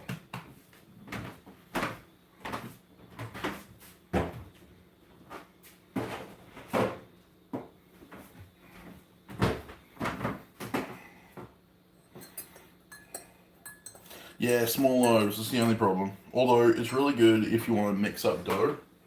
So what we normally do is we mix up a batch in here, and then we transfer that, make rolls, and put that in the nut function. I still laugh at that. But yeah, we put the rolls in the oven, and then we do a full loaf in the bread maker while that's gone. So that's one way to flesh out your bread making.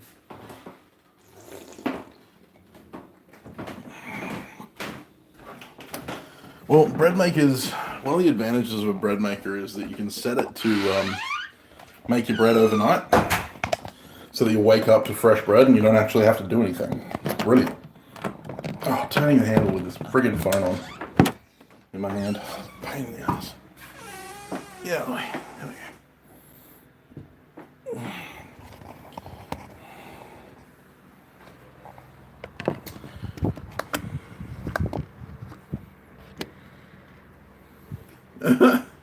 Well, lucky you, man. I think the closest bakery to me is a Baker's Delight, which is one of those friggin' chain stores. And mine is a couple kilometers away, so welcome to Australia. Gotta flip the camera first. Flip the camera. There we go. Hello. Hello there. Watching. Really nice soft bread. Not as good. Okay, fair enough. Cool.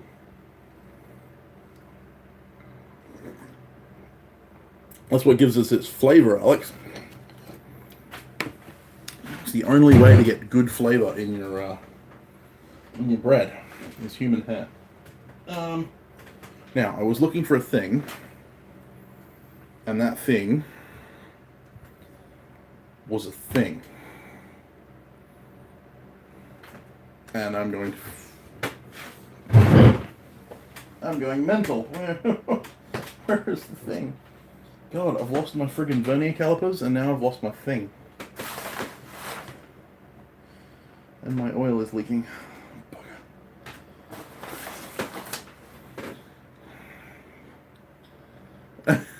Bit of both.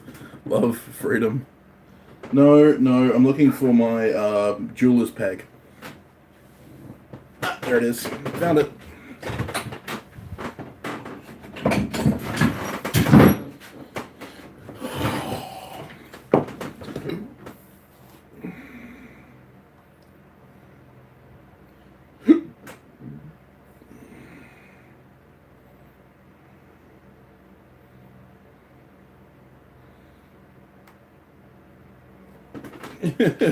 Yes, no. Jeweler's peg. Really poorly made jeweler's peg. Okay, Ma, join us in the tea. Cheers.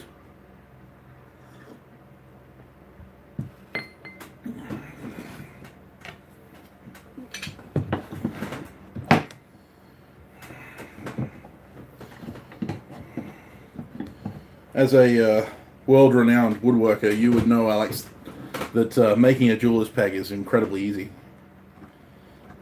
Because it literally is just cutting a V-notch in a piece of wood.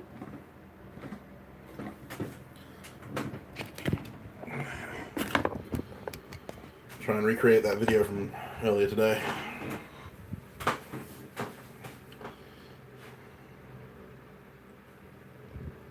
Bit lower. Gotta make sure you're truly staring at my crotch before this is, you know, as awkward as I need it to be.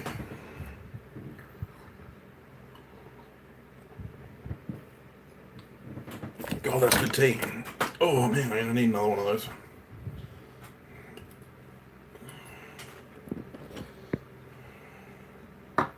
Yeah, as you can tell, super skillful. You know, like, really, really tough. If you don't show some crotch on your video, are you truly vlogging?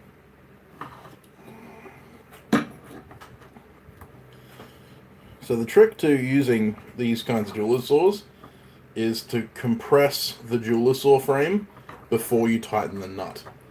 Because if you don't, then this blade will be super loose, and because it's not tightened like a hacksaw, the looser the blade, the more likely you are to break it. Now, that being said, you are going to break blades, and that's why they give you like several hundred. That's why you get several hundred of them with each saw. And this blade is blunt as hell because I've used it all day today.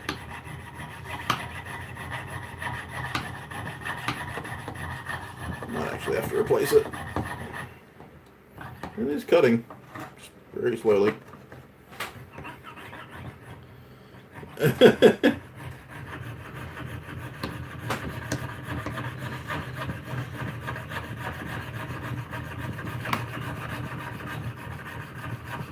And basically, when you're using a jeweler's saw, the trick is not a lot of pressure, because obviously the blade is so fine that you're going to snap it if you put too much pressure on it. And you want it relatively straight up and down. You're basically creating a scroll saw with your hand. Now, I always kind of wanted to get an angle of me doing this from behind, because as you can imagine, I'm sitting here, you know, with my legs open, and I'm pumping the pumping the saw up and down. I imagine it would be quite interesting to see from another perspective.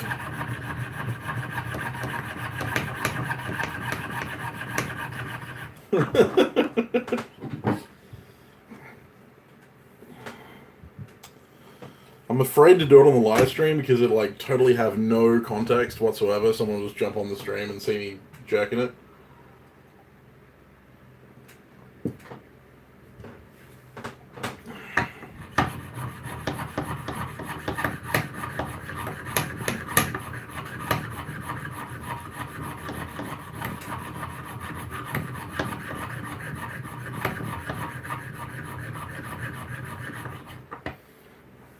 Try and give you an idea. I'll give you a different look and place you up on the mantelpiece up there.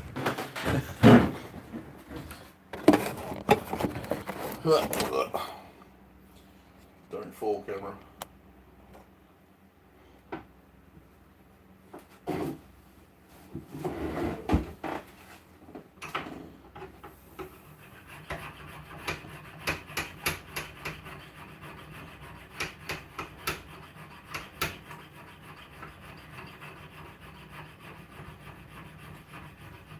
You know, if I turn my back.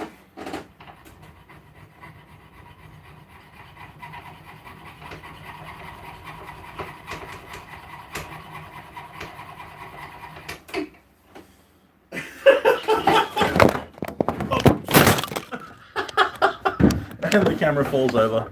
Oh, God. Man down, man down. Man, I'm so getting demonetized the moment I get monetized.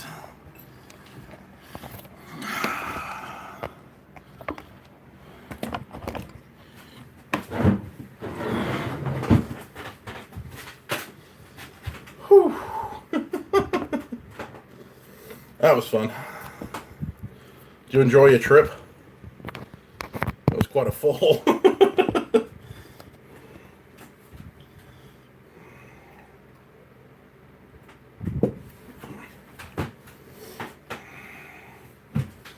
Mate, if he did, if Roy was watching, I would apologize profusely. I don't think my view count went up. Although he could have been sitting there silent for the last hour or so. In which case, Roy, I truly apologize.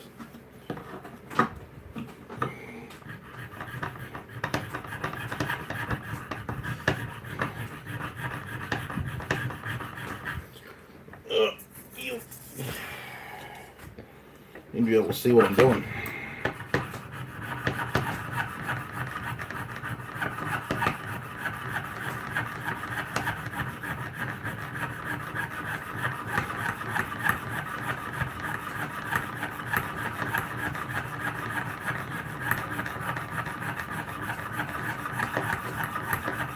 This is where all those lessons from the 3rd grade will help you.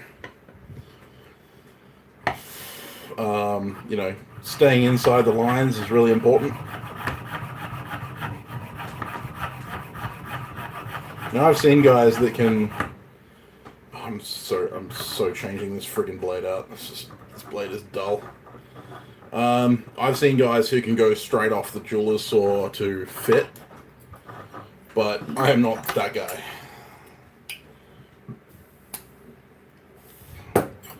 But as you can tell, these blades are really, really fine, and they break really easily. They break like spaghetti. They actually break into 3 pieces, which is interesting. For anyone who didn't know, when you break a piece of spaghetti, it's almost impossible to break that piece of spaghetti, at least dry spaghetti, into 2 pieces. You almost... Yeah, Niels Vandenberg is awesome. He's pretty good.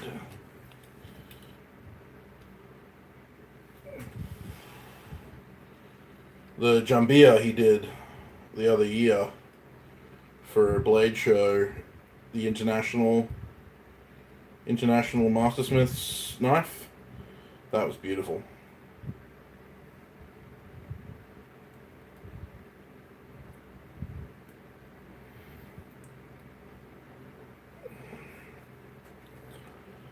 Well, he is, you know, South African.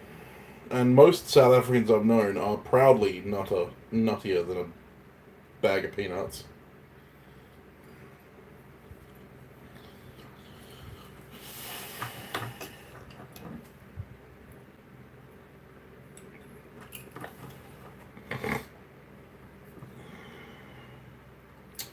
One of my fellow makers over here, Buck Van Zyl, he's quite the character. Great guy. Absolutely bonkers. Yeah, he's pretty good at that, actually, yeah. Oh, that's so much nicer. There you go.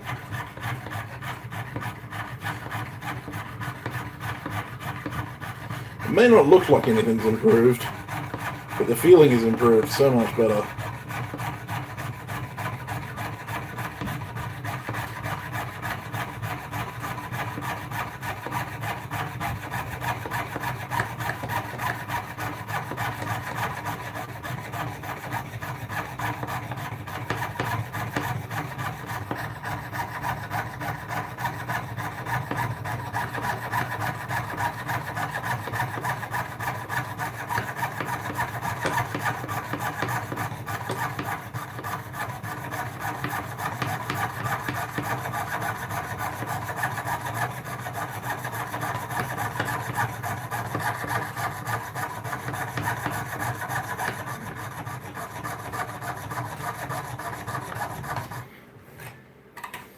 Alright, that line's about as straight as my mate Danny.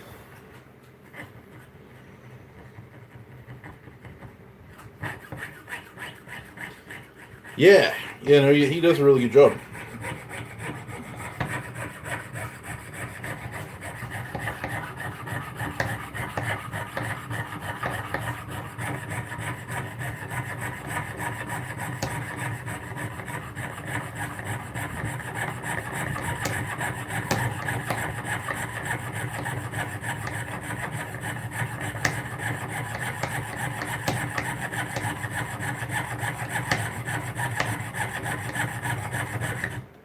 That looks way too big for me.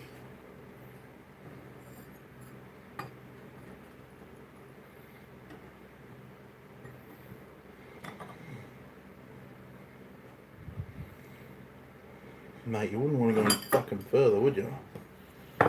Jesus, Samuel. How'd I muff that again?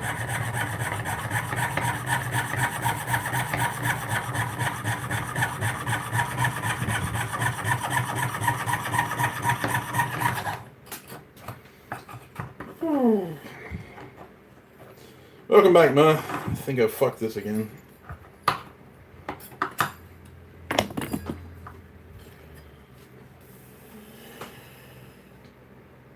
How? How? How? How? How? How? How? How? Fucking how?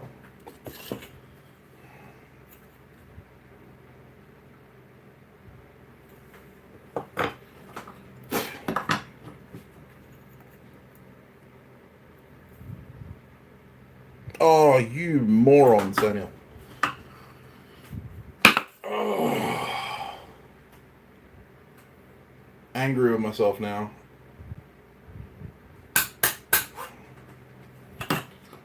Oh, that sucks.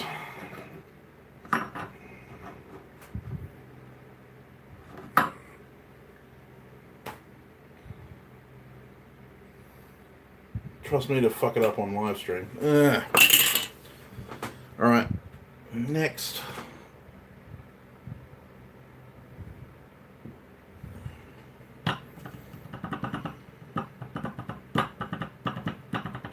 Yeah, it was a newbie mistake. It was just measure twice. Measure twice, cut once. Oh, that really sucks. That's way too thin. The worst part is that that was my last piece of brass.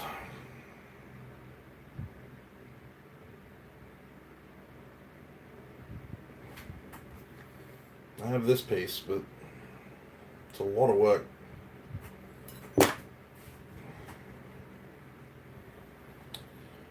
Oh dear. No, don't worry about it, mate. You keep what you've got.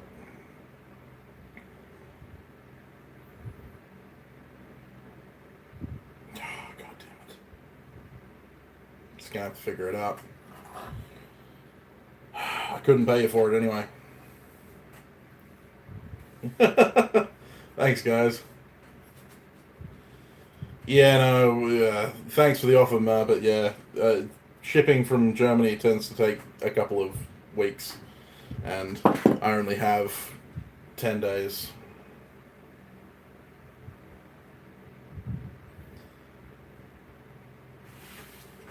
You're invested in this series, yeah, fair enough.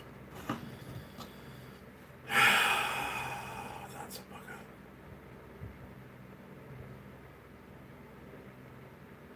Such a nice large piece of brass.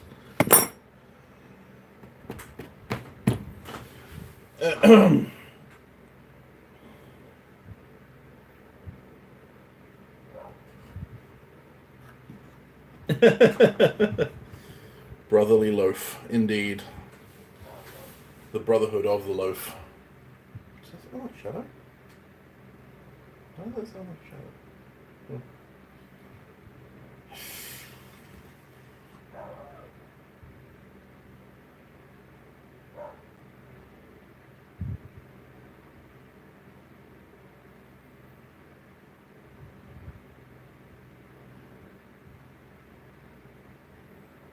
Oh, bugger. Oversweeten your tea. That's no good. Send it to me, I'll drink it.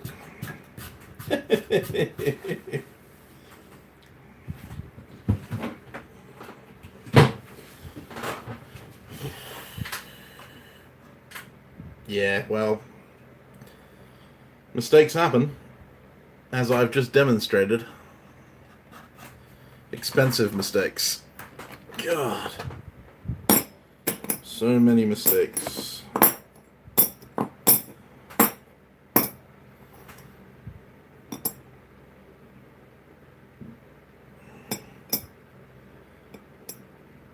Yeah, no, it's okay, Alex. I'll figure it out. It's not a showstopper. It's just a change of direction. Brass is pretty damn expensive over here. Yeah. In bar form, at least. I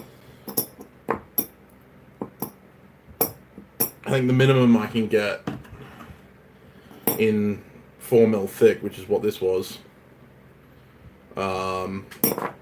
is about like $80 a meter, and you can. That's it. And you can only order it in meter sections, so inch by 4 or inch by 6 would be more likely. Yeah, I've actually got a foundry sitting there waiting for a burner, but I just haven't put a burner in it yet.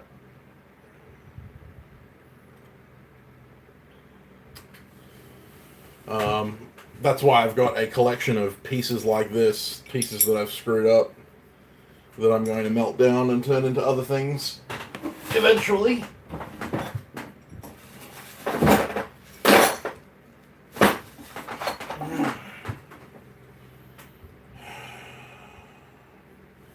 Need a surface grinder.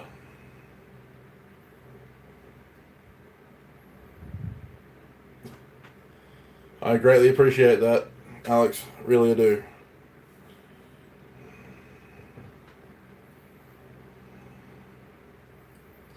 Yeah, well, yeah, eventually I will have a foundry set up. I just don't have the time at the moment to set up a foundry and melt down brass. Whew.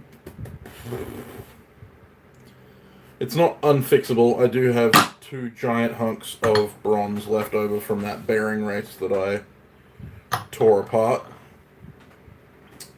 But they're all in weird kind of oblong shapes with varying thicknesses, so I've got to take my angle grinder to them and see if I can get 2 usable pieces out of these chunks. I will get 2 usable pieces. I'll get at least 1 out of that, and maybe 2 out of that, if I'm careful. Yeah, that's the only thing. It's a bit of work, and I can't do it now because I can't make that much noise at this time of night. So,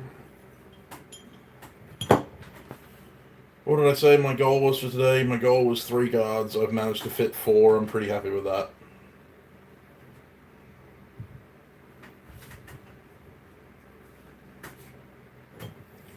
Yeah, it's 9:15 at night.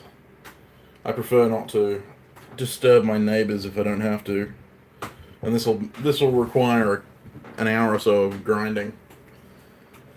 Yeah, that will be the plan eventually.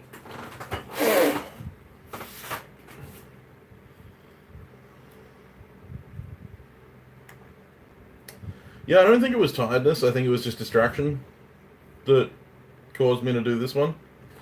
Because the mistake that I made... Where's the piece now? Did I throw it in the casting stuff drawer? Yeah, there it is. Mistake that I made, and I even said it out loud, was that my cut was supposed to be 16 mil long. Right, so 16 mil should be about there. Right, should end about there. But what happened is that I was in such a rush that when I measured, I actually measured 26 mil. And so, yeah, the rest is history. I have a 26 mil long slot, which is about the width of my blade, rather than the width of the shoulders of the Tang. And that makes things interesting.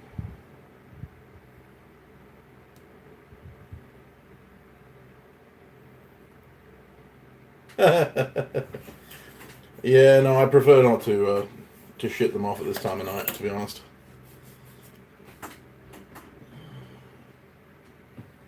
Yeah, no, it wasn't your guys' fault. I just wasn't paying attention. That's my fault. But yeah, I'm going to suffer the same problem because the width of the cut is pretty much the width of my blade. So I think I made the same mistake twice, which is like the first sign that you're doing something wrong. So when you make the same mistake twice. Always learn from your mistakes, gentlemen.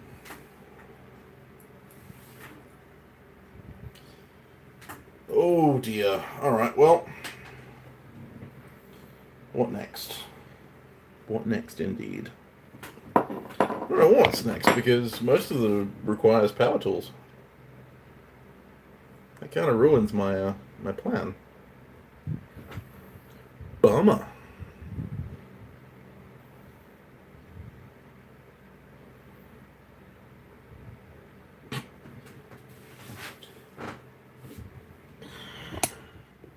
Bummer, dude.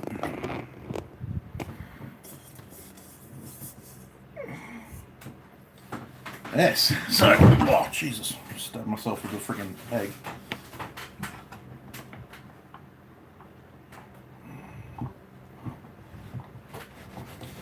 Right. Well, that wasn't the best end to the stream. Wasn't a fantastic. Wasn't a fantastic way to go. Ending the stream like that, but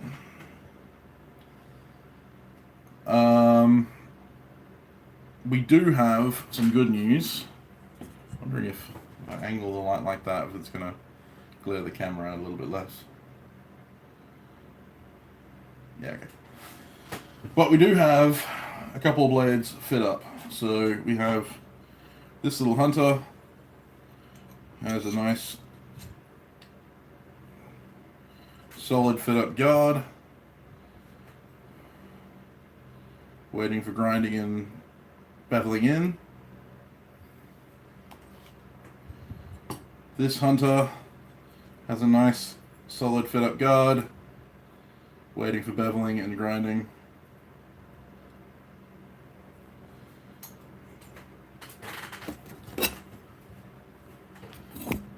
This fighter, one of the firefighters, has a guard that's actually, like, it won't fit up properly, but that's because I'll need to tap that on with a hammer in order to get it in place, which I'm happy with.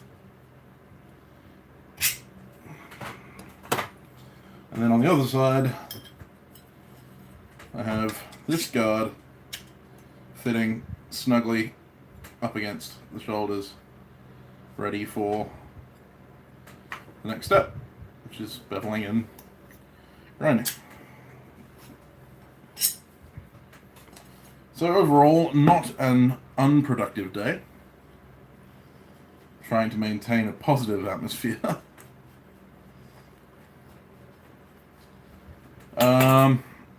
Yeah, but I really appreciate you guys coming along for the ride.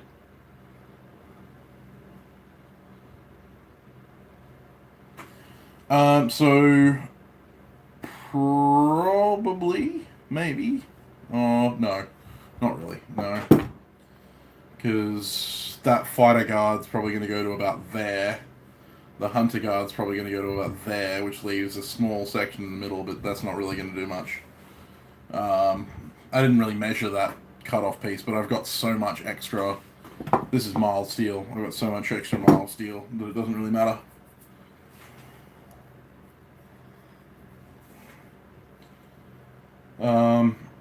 And that's what I might end up doing, is just making mild steel top and bottom guards for this Puko style blade. The reason I wanted to use brass is because it's more more traditional, I should say. No, well, yes. I mean, the drill and stuff like that for the spacers. I'm actually going to work those out of this sheet brass, and I've got to make some sheet copper out of some copper tube. But I'm going to do that tomorrow, because I think I'm going to take your advice and take a rest. And have another cup of tea, and then probably go to bed. But no, I greatly appreciate you guys coming along, and I might end up doing another live stream tomorrow, but it'll probably be tomorrow during the day, if anything, because I've got a lot to do tomorrow night that doesn't involve working in the workshop. So, thank you very much for tuning in, guys. I really appreciate it. I'm going to flip the camera around.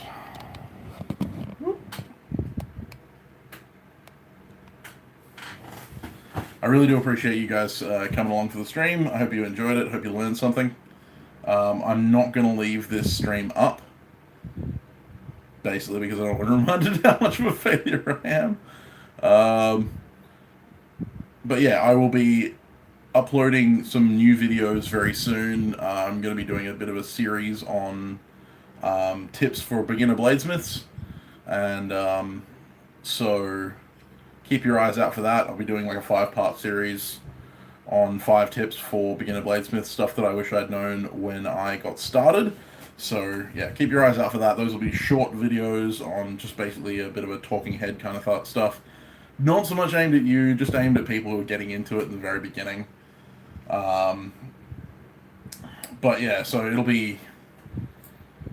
Yeah, it's something that I've been thinking about for quite a while, and given that it's not going to require me to do actual physical work, other than sitting in front of the camera and reading out a script, it's going to make it easier for me to get some uploads going. So that's something that I'm going to be doing very, very soon. So keep your eyes out for that. Hopefully you'll enjoy that one. And yeah, thanks to both of you for being here. I think there's actually 5 people watching right now, but. Thanks to all 5 of you for watching and sticking with the stream, if you stuck with it for the whole time. And I will see you in the next live stream, which will probably be tomorrow during the day sometime, Australian Western Standard Time, which will be nighttime for the US guys. But anyway, without further ado, au revoir, till we see each other again.